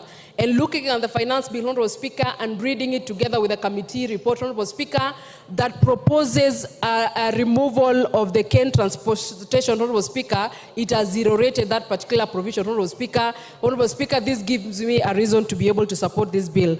Honorable Speaker, I come from a county that does tea farming, Honorable Speaker, and production and processing of tea. Honorable Speaker, when I read the committee proposals, Honorable Speaker, on the removal of the tea packaging material, Honorable Speaker, I am happy and I support this particular bill, Honorable Speaker. Honorable Speaker, the eco levy has been a levy that has been up for discussion for a very long time, Honorable Speaker. And Honorable Speaker, I would want to say that the committee, or reading the committee report, Honorable Speaker, I gained better understanding of what an eco levy, Honorable Speaker. And Honorable Speaker, I support this particular levy because, Honorable Speaker, it is clear that it is a levy that is aimed at ensuring that we have environmental conservation. Honorable Speaker, this is a bill, Honorable Speaker, that is justified. That, Honorable Speaker, if you import whatever you import as a finished product, you must as well give us some money for us to be able to manage your waste, Honorable Speaker. And this, Honorable Speaker, is a levy on imported finished products, Honorable Speaker. Honorable Speaker, there is a levy that has been put, Honorable Speaker, on onions, potatoes, and table eggs, Honorable Speaker, that are imported. Honorable Speaker, this is the true spirit of Kenya, Honorable Speaker, that we support local production and support the prioritization of locally produced goods, Honorable Speaker. It is fair, Honorable Speaker, that the farmer of potatoes in Molo, that the farmer of onions in Trans Nzoia, Honorable Speaker, that do onion production, Honorable Speaker, is given a priority. If you feel like you need to import, you must then, Honorable Speaker, be able to pay higher, a better and a bigger price. Order, Cynthia. Yes, Otienda Molo, Senior Counsel. What's your point of order? And what standing order? Mr. Speaker, I rise under standing order number 90. I have listened carefully as my colleagues on the other side are speaking. But I'm aware, Mr. Speaker, that under standing order number 90, especially 92, one must declare pecuniary interest. And I'm aware that my colleagues attended a meeting, and Honorable Soro is looking straight at me, where pecuniary interactions, this morning, were undertaken. Could any member speaking start by declaring their interest that I have pecuniary interest and then they support? Thank you, Mr. Speaker. Order, Honorable Otienda Molo. You are grossly out of order for misreading standing order 90, misleading the House, and raising a frivolous point of order. Go on, Cynthia. Thank you, Honorable Speaker. Honorable Speaker, in my submission, I am clear in my declaration of interest that I represent people who do sugarcane farming and tea farming. Thank you, Honorable Speaker. Ignore him and proceed. Well guided, Honorable Speaker. So, Honorable Speaker, I support this bill in its entirety. And Honorable Speaker, I also want to give an assurance, Honorable Speaker, to the Honorable Robert Mbui.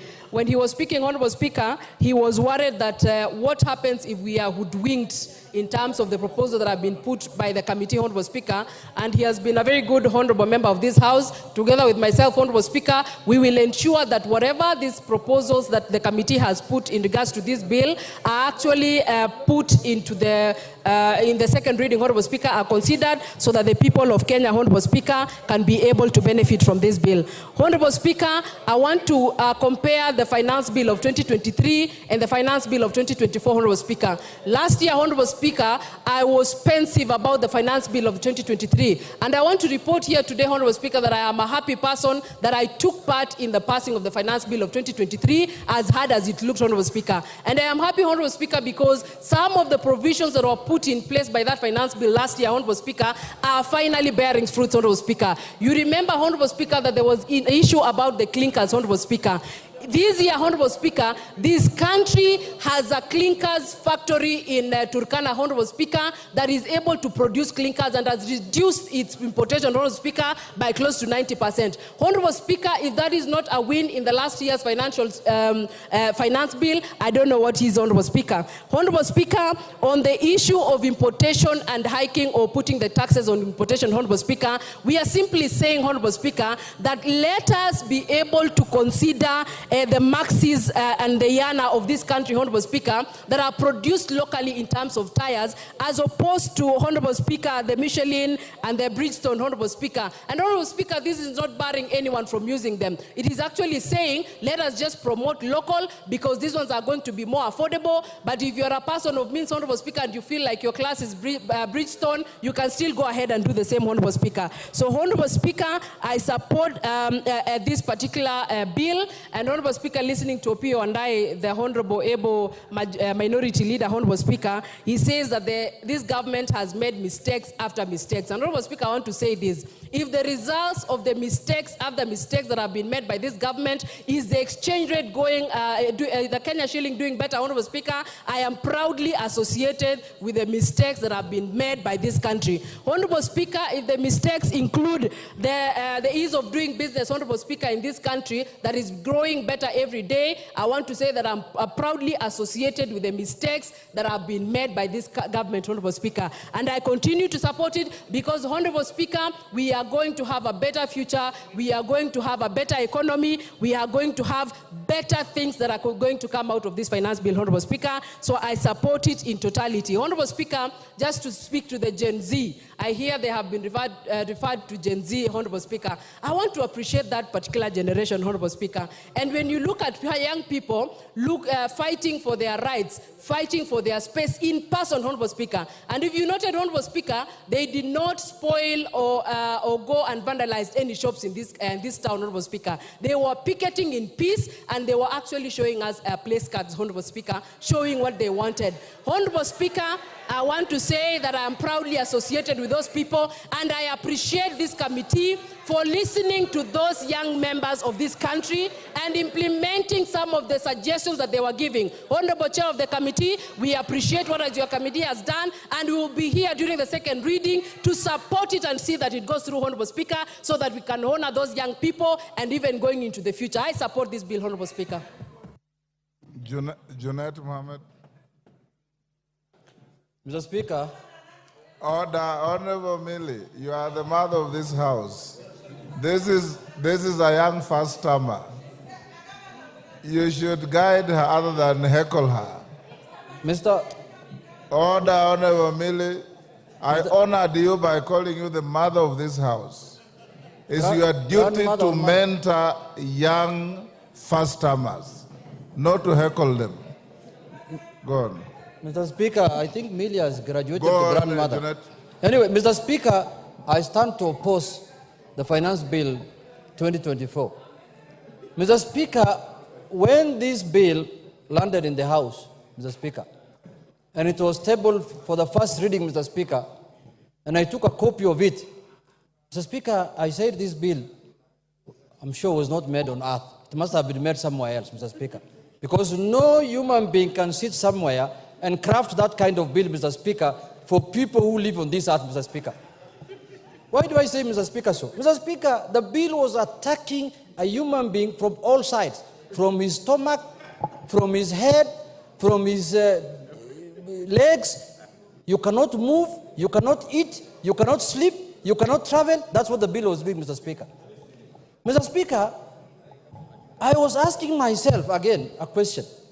If this bill has decided to tax everything under the sun, from bread to tires of mukokoteni, of piki-piki, boda-bodas, wheelbarrows, even wheelchairs of disabled people. Mr. Speaker, I was asking myself, in the next financial year that is just 8 months to come, what will they tax now? Because you have taxed basically everything. What are you going to tax next? I thought the next taxation is going to be the oxygen now that we are taking. Yes, order, Janet. Yes, Lelmengit. What's your point of order and what standing order? I'm standing under the standing order number 91, Mr. Speaker. I want Honorable Junet to substantiate that we are only putting levies on imported assembled motorcycles, not locally assembled and not locally manufactured, so that the Kenyans out there can know, can know the truth, Mr. Speaker. Thank you. Mr. Speaker, I have not even spoken about that. Me, I spoke about rubber. I did not talk about assembled, disabled, and non-assembled. I have not talked about that. You must be in a different house than me. You must be in Wasingishu County Assembly or something, Mr. Speaker. Mr. Speaker, to proceed with my point of argument, Mr. Speaker, if this bill was done the way it was done, without the input of serious government technocrats, Mr. Speaker, then it has proved to me that this government lacks technocrats. What it has also come to prove is that when we were campaigning, this government said they have a plan. And they put everything that is flowery, that is good in that plan. But I can see now what is happening in this country is to govern this country without a plan. Because there is no plan that can recommend this kind of finance bill, Mr. Speaker, on earth. It is a process now. The process now the government or the regime has entered is to govern without a plan. And I think the people who have been entrusted to develop these bills, to bring it here, those people really want to bring down this government. And it is coming down slowly. And so, I mean too fast. Mr. Speaker, you cannot, I want to tell my colleagues and members of parliament here, where the rubber meets the road is this house. The bill can be manufactured anywhere. It can be manufactured inside a bar, inside a hotel, inside your home, but in the end, it has to be passed here. And that is why they say there is no taxation without representation. Now, it is us, members of parliament, who will be held responsible for taxing Kenyans, not the authors of the bill. Those people, they will be found nowhere.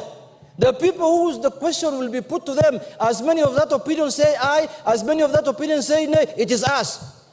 Today, we have an opportunity to stand with the people of Kenya, to defend the people who elected us. Today, against harsh taxation, against imposing taxation that is going to make them, Mr. Speaker, you are taxing bread, the stomach of someone. You are taxing rubber, the mobility of someone. You are taxing money transfer and money services. People cannot afford anything to buy because the money will be expensive. What else has remained other than death now? Somebody just has to die now. Nothing else has remained. But Mr. Speaker, I want to say this. Taxation must be, we know the general principles of taxation, Mr. Speaker. The general principles of taxations are known. Myself, I've interacted with the finance bill now for the 11th or 12th time, Mr. Speaker. The tax must be equitable, must be simple, must be efficient. Now, we are, before last financial year and the other year, we were discussing, for example, I-tax. Now, today, we are coming with E-teams. Tomorrow, we shall come with K-tax. Mr. Speaker, how many times are we going to change the process of taxation in this country? We are discussing here economic growth. You want to tell me this kind of bill will enhance economic growth in this country? Is that what you're telling Kenyans? Mr. Speaker, let me say this. Yes, Honorable Junet, there's a point of order from Kamket. Under what standing order? Mr. Speaker, I rise under standing order number 176. And Mr. Speaker, just a moment. The Honorable Junet has spoken very vehemently against the bill. He has powers under standing order number 176.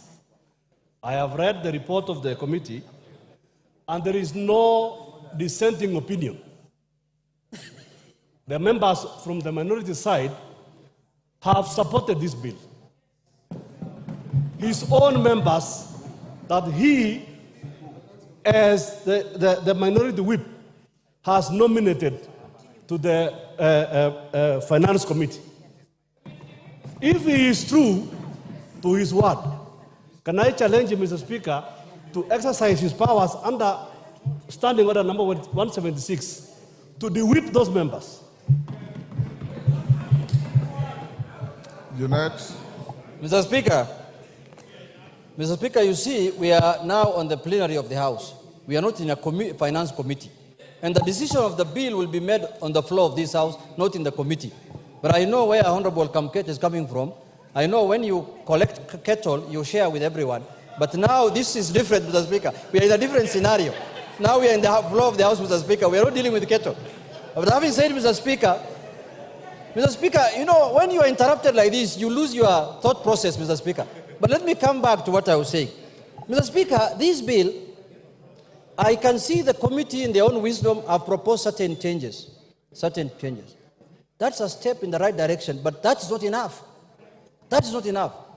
Because there are more other things that we need to deal with, and we need to bring amendment on them or shoot down the bill in its entirety, in totality. Mr. Speaker, let us be sensitive to the people of Kenya. Now I've lost my time. I can see I'm being told your time is up. Let us be sensitive to the people of Kenya. Because it is the ordinary person who's paying for what we are processing here. It's not us, Mr. Speaker. Mr. Speaker, if we are going to make life difficult, for example, Mr. Speaker, last year we passed a finance bill here, which is a Finance Act of 2023. How much money have we collected using that? We did not reach our targets. Now that is a proof that higher taxation does not yield to higher revenues, Mr. Speaker. Lower taxation yields to higher revenues. If you make the taxation process easy and simple, and which everyone wants to pay, that is when you will collect money. But when you tax it highly, people will look for ways to evade it, people will look for ways to not to pay it, and that is the norm. It is not all over the world. It is not rocket science. So let us... Is up, Didymus. Your time is up, Junet.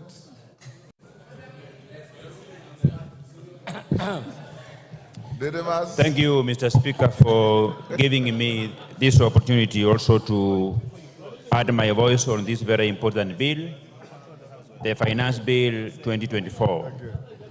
Honorable Speaker, in making a decision as to whether I support or oppose, I am guided by three things. First, that is very important, and the country must understand this, Honorable Speaker.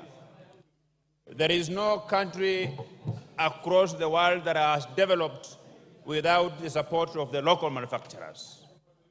We have been lamenting for very many years, Honorable Speaker, that Kenya as a country is one-way traffic. We are only importing. Mr. Speaker, it is a fact that we have manufacturers who have set up their factories in our country. They have just employed less than 5 people, and what these manufacturers do, they just import finished products to distribute, yet they get all the support from the government of Kenya and from the taxpayers, Honorable Speaker. The second thing that is very important, Honorable Speaker, is that the problem that this country is facing, and it is a time bomb, Honorable Speaker, is lack of employment for the surging young population of this country. The government alone cannot absorb millions of Kenyans who are job seekers. The private sector plays a pivotal role in ensuring that we have employment opportunities so that Kenyans can have the bargaining and the purchasing power to put food on the table, Honorable Speaker. So the private sector should be supported. I heard the leader of minority speak about that this country is only favoring a few individuals who are trading in cement, who are trading in steel. Honorable Speaker, I want to ask and to urge the leader of minority, Honorable Pio and I, who is my very good friend, that he has an opportunity to set up a steel factory in this country. He has an opportunity to set up a cement manufacturing factory in this country. He has an opportunity, Honorable Speaker. I know that prior to the last general elections, they had so many meetings with the business community of Dubai, business community of Qatar, and Honorable Opio and I, you have got every reason to set up a factory, run it the way you want. You can even say that for you to buy from this factory, you must be wearing a black suit. Nobody will take you to court, Honorable Speaker. The third thing that is very important that made me to support this bill, Honorable Speaker, is because when those proposals were first being debated across the media houses in this country, there are a number of things that came out, and those things were punitive to the Kenyans, Honorable Speaker. These include the tax on motor vehicle, the tax on diapers, sanitary towels, taxes on motorcycles, Honorable Speaker. But we have since engaged, and I have had a robust discussion with the Chair of Finance and Economic Planning. He has assured me that the content of his report will finally make it to the areas that are going to be amended by this House, Honorable Speaker. I have also alive to the fact that as a Member of Parliament for Kimilili, I have the powers to amend this bill. I have the powers to suggest amendments, including the title of the bill, and everywhere that I feel we should change this bill, Honorable Speaker. Honorable Speaker, this bill, read together with the report, and of course also annexed on that level with my intelligence of proposing amendments to make it better, I am convinced that we are going to protect the local manufacturers. Kenya as a country, Honorable Speaker, we have been lagging behind. That even we import toothpicks, something that is made with a very low technology. That we have been importing diapers, something that even Junet Mohammed can set up a diaper manufacturing farm in Migori, Honorable Speaker. So what we are simply saying, we are saying that the rich people of this country, the very many associations that can access funding from banks in this country, that this bill is giving them an opportunity to become entrepreneurs so that they can set up factories that will be able to produce things that have been zero-rated, and they will have a competitive edge against those manufacturers who have been importing things in this country, Honorable Speaker. Honorable Speaker, we have had a discussion with the ladies of this country. I have had a discussion with girls and women from my constituency. They have raised concern about the hygiene of diapers that are imported from China. It is from this basis, Honorable Speaker, that we persuaded the Chair of Finance and Economic Planning to persuade this committee that they should consider putting an eco-levy on sanitary towels that are imported from this country while zero-rating the locally manufactured, Honorable Speaker. Honorable Speaker, by passage of this bill, I am convinced, I am energized to look for money and set up a factory in Kimilili, a factory that will produce sanitary towels, a factory that will produce diapers, a factory that will produce toothpicks, Honorable Speaker, a factory that will produce tires, Honorable Speaker. Honorable Speaker, I have listened to the members of the other side vehemently oppose this bill, and they are saying that this bill proposes increase in taxes for tires of even the wheelchairs, for tires of wheelbarrows, for tires of motor vehicles that are used locally by very many people, Honorable Speaker. Honorable Speaker, I don't blame them. You know, reading is not very easy. This finance bill, the report that the chair budget and his team produced is voluminous, Honorable Speaker. And I'm not just blaming them, but because, you know, for you to read, you must be committed. So I challenge them to go down and read the report. And even if the chair of Finance and Economic Planning has proposed those changes that includes zero-rating tires, that includes zero-rating eggs, that includes, Honorable Speaker, zero-rating locally assembled motorcycles, I want to tell this House that we have all the powers to even propose similar proposals, so that by the time when we will be coming here on third reading, then if those proposals will not be put forward by the committee, then each one of us will have the powers to move ahead and come up with those committees, Honorable Speaker. Honorable Speaker, this bill, we have been grappling with the problem of unemployment in this country. There are very many factories in this country, Honorable Speaker. This bill is going to put a stop on people whom I can refer to them as conmen. These are industrialists who set up industries in this country, but they don't manufacture anything. They don't employ anybody. They just employ an accountant who processes things from foreign countries to come here and distribute them. That is why the Finance and Economic Planning Committee was intelligent enough to say, locally assembled. So even if you will import parts, you will bring in various parts, but there is evidence that you are assembling, that you require to employ a Kenyan to assist you in assembling, that you require to employ another Kenyan to assist you in cost estimation of those parts. Honorable Speaker, that is why I stand here today as a Member of Parliament for Kimilili, exercising my constitutional powers and authority, that I have the powers to amend each and every section of this bill, Honorable Speaker. And being alive to the fact that the reason why the people of Kimilili brought me into this house is to ensure that the road from Rashid to Chepkwabi is tarmacked, Honorable Speaker. Is to ensure that we have a Huduma Center that is fully equipped and functional in the Kimilili constituency, Honorable Speaker.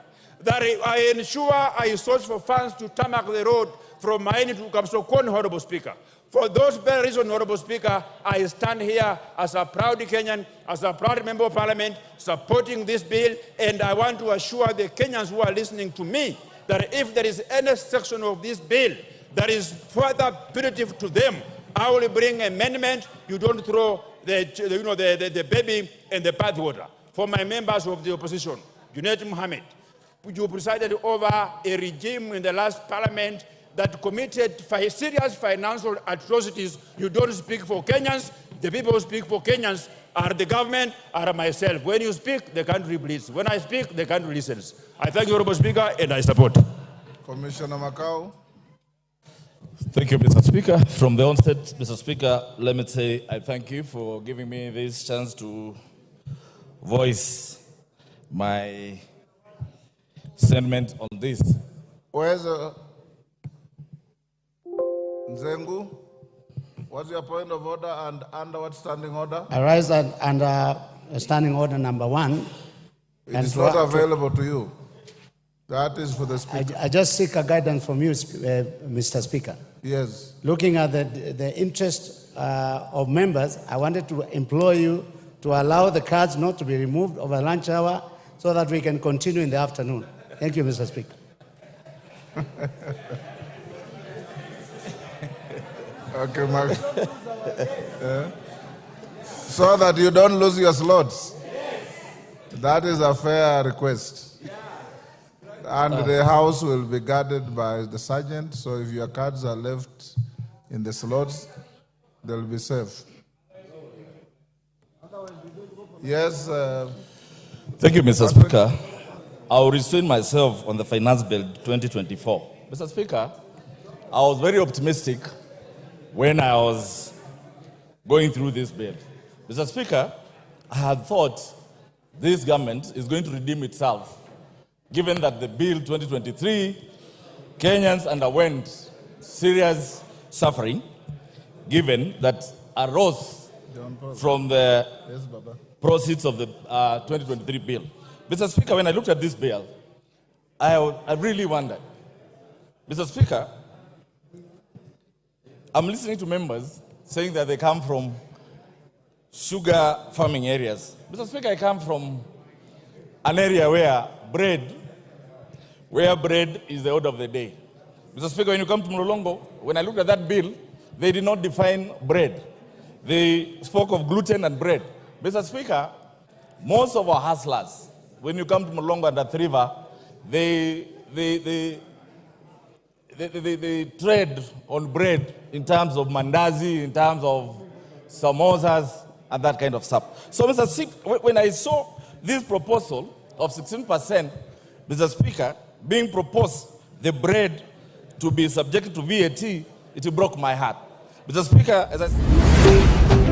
Ndizi TV, Ubwansu, Wumugusi. Ndizi TV ubwenso bw'omugusi nigo bono yakunikira ndekerene nagokorera chibiche chinkia nabwo chinkeno nukukigima nabwo gotonyora asoro gonkor bwogusi niji county chito etanaine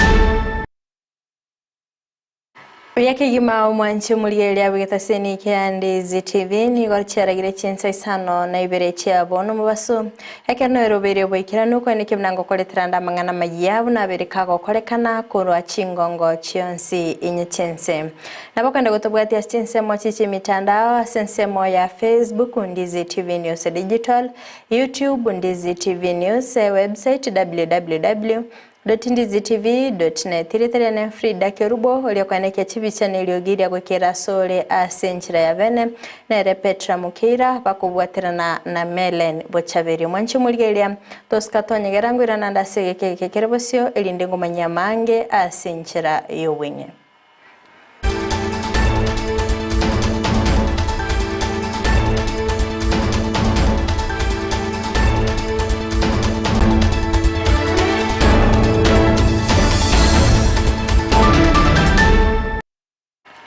Mancho murigeri yangu kwa ligani bene ilinde tabeto kusanga subu amo gochaka bono igagoika omoelio ama yaye birebigani gotoko ya chaka korwa sorgongorwa busi anena se serikali ye county ya Kisii kubwaterana ne serikali enene na babwatani nigo litko lero baba kwinyura litko lyoborire bogo keana amanyinga ase omubere ose World Sickle Cell Day ase bakoretara yabo ya bene kurasinya gitari ya TRH kuika asegetiye skuru yobubundi ya Kisii nigo moyigo yoba gukoragwa n'ababwatani bobo chenu asekerenga kyo gosemya abantu naboyigo ko balingoria na kwenyera bali babete bagosiria obugima bwabo kubwatikana n'oborero obo. The county head of non-communicable diseases, among them sickle cell disease, and this World Sickle Cell Day, which is commemorated by the national government at Kisii Polytechnic. This is an opportunity for us to showcase or to increase advocacy among the community and the world. Currently, the burden is increasing in Kisii County, as at now we have about 295 people living with sickle cell disease in our clinic situated at Kisii Teaching and Referral Hospital. And as NCDAC has talked about a project called Sickle Cell Affordability Project, which has also brought that component in Kisii County the past 2 months. We've done a number of screening of under 1 year olds, that is infants, and our positivity rate is increasing, and that is giving us a wake-up call. 14% of the patients who are screened were noted to have sickle cell trait, and 4% had sickle cell disease. Having that in mind, this gives us an opportunity to have a discussion with the community for early screening and discuss with the government. As a government, the good thing is there is a buy-in to increase management of sickle cell, improve on it in terms of drugs and diagnostics. So after the screening is done, we are able to do confirmatory tests still at Kisii Teaching and Referral Hospital to welcome the community to increase awareness and know their situation so that we can reduce the numbers. Thank you. Abanyikirgo be body obokoreri bwe serikali gose Public Service Board korwa ase chi county chonsi imense ya Kenya nigo baumera na bene ime umubagani yo mumemo cyobosongo asogo cyaka bene gikaro kyamatuko atatu alibosyo elinde kumulikira obokoreri ekerenge kenene gyoko twara ebikalibyo no kumulikira ngaki abamenye bechinsemo barabe bakwenyorera amabaga yemeremo gwanchirira konde gonsi gotaiyo morobelio yoni goba gukoragwo bene no yo cholete koba omokonyi bo mugavana ime county ya Kisii Elijah Abebo asebo igo ole omunyakerogo asensemeria Public Service Board ime county ya Kisii tuomiranire gaiga ase hoteli ya Camel Park kogosoria usikukwana amang'ana au sikaine n'abanyakerogo bonsipi babakorie emirimo page county chonsi chia Kenya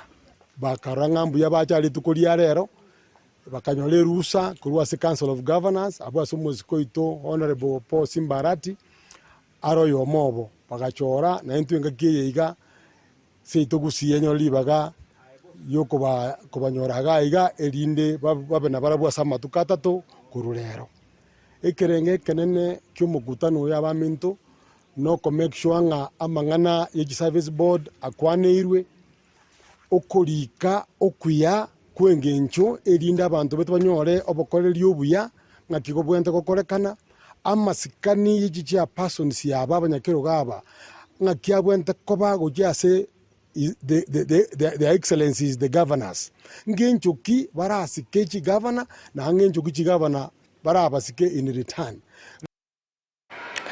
Seneta wa kaunti ya Kisii Richard Momoimonyonka nigo abulira babunge korwa asorgongo rwa Gusii kwaineke buna gwakabalesko omuswada bw'ekibesa bw'omwaka bw'ekiri bubere 2024 okwana nigo aganya kumanya asebango yabeteke gusangirirwa asomwaka olya ebango ye trillion yemo n'emirimo yabereke gukora goika abonoiga boigo nigo amochia agati y'ebintu biri byabere bigo cyakigwane serikali anena sensemo y'obwagachi bwa industrial park na boigo bwagachi bw'ikinyumba kingia na boigo cyerigorire nsekigima ase abagakwanike muna tibiri ebyengencho ase abakenya nigo aganire kegorie kegeke kogendera kwamiriria obokoleri obobe bwe serikali ngo teba lero kiriga abana baminto abana beke gorie kerero bagenda ali bataraga iga Nairobi lisusubiligi bataigwa akonde bataigwa kende bagoteba nga onde tali gwakana etax bonko bolia babunge bagusi bali bagwaka ekura bunge finance bill yeye bayeseli onzi pikibese last year President William Ruto anyolete trillionaire monga ikiageta ngiji akolire twakanire misara yes ebeseli twabwate jiri twabwate 2.7 billion I mean 2.7 trillion na jiji ale gwakana balimu cyakana abanyagitali cyakana madeni ejina jiji abasaja bakolia kibese jitwasangalire trillionaire monga ikiagenda nande bona kiata kitasa be trillion yende binde bintu takiti ese kenye gitabono igaka abantu amaje baenda girisaine ba amalionya gitali nije bana bagenda kiskure bintu bino mu Kenya gwekora njebuna njeti ngota geta affordable housing ngingokora affordable housing ngainko jeira oligere to kubeka chi industrial park ngito kuchikobeko una usiali na baboli ngito kuchikorosi oro muntu nante bingi twagambire to chikorosi so go chombe kere bintu gusi tutanya kugamba nelichiko lebataga public hearings ndia bagusiba nyakorangirania bakwana mangana nganga gitoko chikubeka chivesi chito ngitoko chikorosi gusi alright ikartu agatwalire National Cereals and Produce Board chibwate chi warehouse chikolete bituma tubwata moyo tokobeka oro twabagera abantu bete ibinde bingi kiabete twamenya kunya gwako tax kiro mwaka chivese chikunya kumentwa oigweta abasaja bande bagotara risiko aetata kate oyo monto yo momo mutinyo yo arete nyiwete gagora chieka 1110 omogondo konyoro bwe serikali abasaja bakunya kubagana ekegorie kegeke narora ige town rero Nairobi na bali bande kenyingi mana bali ngusi bwaterera abo bona go monto komente beza nyene tax ya komenta mubolie tax ni ya komenta onye maria gwatayo nyagitali onye macho tayeke nyoro abantu bagoto treat n'ebikondo bagwire kibese cyitu kisen ebesa ya Kenya geisaine kibese cya Tanzania cya Buganda cya Burundi cya Rwanda cya South Sudan cya Ethiopia na Somalia kibese cyonse ngakiya basaja bakobagana kende gitaiyo konya korra abantu banyatenga mega projects ngoko gache mega project ngibatali wocha bayigorere cancer center liere gusinande babeke enyumba ya abangina bagwe konya bakanyora abana bone banyora abana buya ngani bintu tonya korosi bintu bitaro chinchira So eke kebuna bagukana bono bagotenga no more taxes na intu bono igae senate tuachagire tukubuli where are our taxes going ngaichibesi tutiguchi Chinkakiecho boigo nigo omubunge obumachoge borabu Obadia Borongo akwanira amonchirilio ayabetega koene kigwa ase omuswada w'ekibesa bumwaka w'ekiri 2024 nonya nabo nigo abagakwiraniria mbiyamo no gukia ase abamenyi b'ebunge yaye ase okumusuguma elio gwaka isiko omuswado yo w'ekibesa chinkakiecho boigo nigo aenekebnaki amonchirilio yo arabeka gokolekana na boigo finance bill mwako yo igagweta nigo amagori y'ebintu arachikobaga komenta ekere serikali yabeire etari gotegerera wananchi egosoka rero ngabono yatwabeire VAT asomogati yatwabeire omotovieco tax serikali egotenga bono sanitary towels njirigo chikoba tax ekine gento kyo kumisana kurwa serikali ekorokana etatageti gotegerera abananchi ntagete goteba mbia mono asa abananchi ba constituency yane ase pressure mwambe kirita ase SMS ase kisim mogo ntebinga mondigireti sana nga moche mororenga nsanga pingo cha kaswa bunge na twalengega bune ekokazi abaheshimiwa bazimio twaigwana nirenge bili yeye tigegwe na gochi ebili ya last year ya finance ya last year nero nekolete neroro igo ebili ene gubono ebili ya finance ya 2023 elina inde tu akane tenjeno omweshimwa gisairo bado nero ige serikali tegotirana ekereturange ebili abantu baminto mbategi amafuta igago chikomenta directly chisiringi emeronge bere palita ekiagara ngo change bare road maintenance levy koru siringi 13 mpaka siringi emeronge bere na isa komenta male petroleum development levy wanyamente koru siringi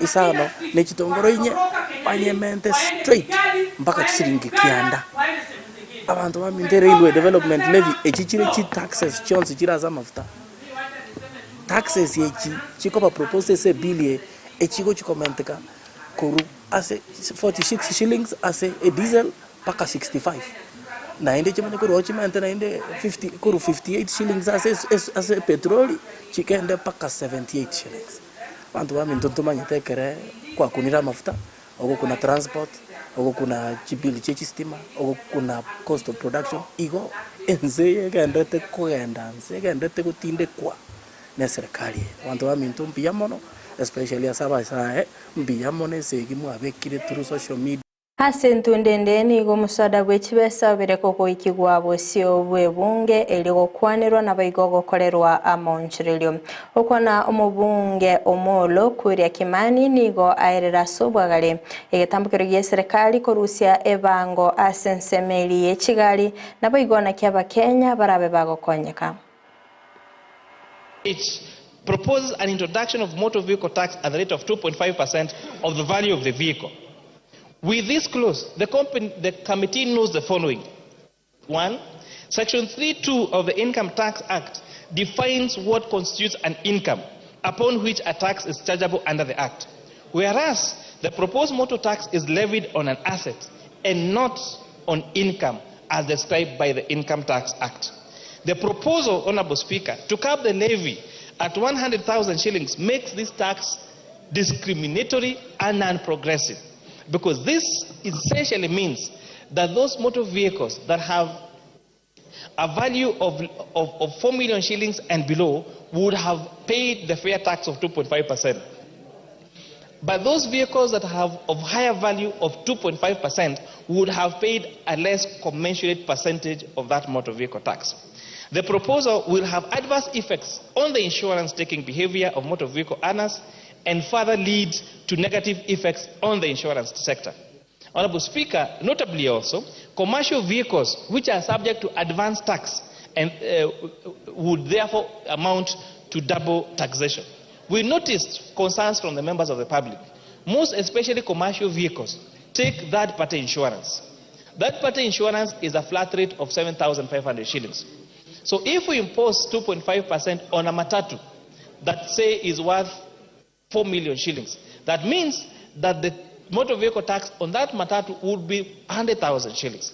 And considering that most of them struggle to even raise the 7,500 shillings comprehensive insurance, then that would be quite punitive and would actually even lead to them not taking the regular insurance for their motor vehicles.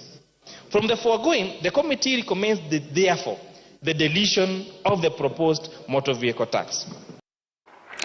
Obunenjere ya moyo gukora umuchando wichinda nigo abamenyi kurwa ase kinyoro kya geteri abakuboterana ne kyombe gya community health promoters baba bagotarira chinka ase ogokora obocheno ase chinyombe cho anene kurwa ase abantu bali batali kwenyara komenta nayo nigo bagikeria oboingi nabo igo obotumeki bwebinyogo byogotindia ase bane kebna nigo amarwa aberika gusalia chinka kachinyinge ekikirira bange gusiria amagimabo.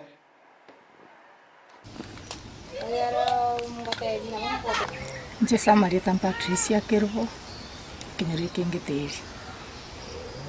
Etu achire gasengi nchomo gakura minite bieka mungino de gasirite. Akamutigana abana lakini abana bakaira na bongina kurumbaia bona amenyete bieka. Bueno, twarorega umire tokareka mara tugita gwite biko tukumbega umiete nande igabite kenyore kengaga chikikia giteri aringe kenyore gekuru kumukongonyoni pero twarekora testanga itanganyoro mugakoyo karaire kuchikurigererie nyomba nkanyoranga chebetinga nere na bwata fierenge ya na ichini yaye gakorteki igelense ikagera nkanda bake facility ya renga igoro nkarigerio gokuruororo nkareta bakambe itungukora bari mukiasi bakunyara lakini abantu baitu babwate mitwe mekongo igonda abateso wanje kwabo mangana marwasira asengencho aumisira abantu chinda cyarira abantu abandi nyumba mulembe toyo igonko ganionyo ndiro wanje kwa nyasaye abagambi baitu bagendera gukora mukimono n'abantu baitu batige banje batiga marwango umisari nane ngo itari bono rigeria yaretire buna yanga buna yeye kumbe yawe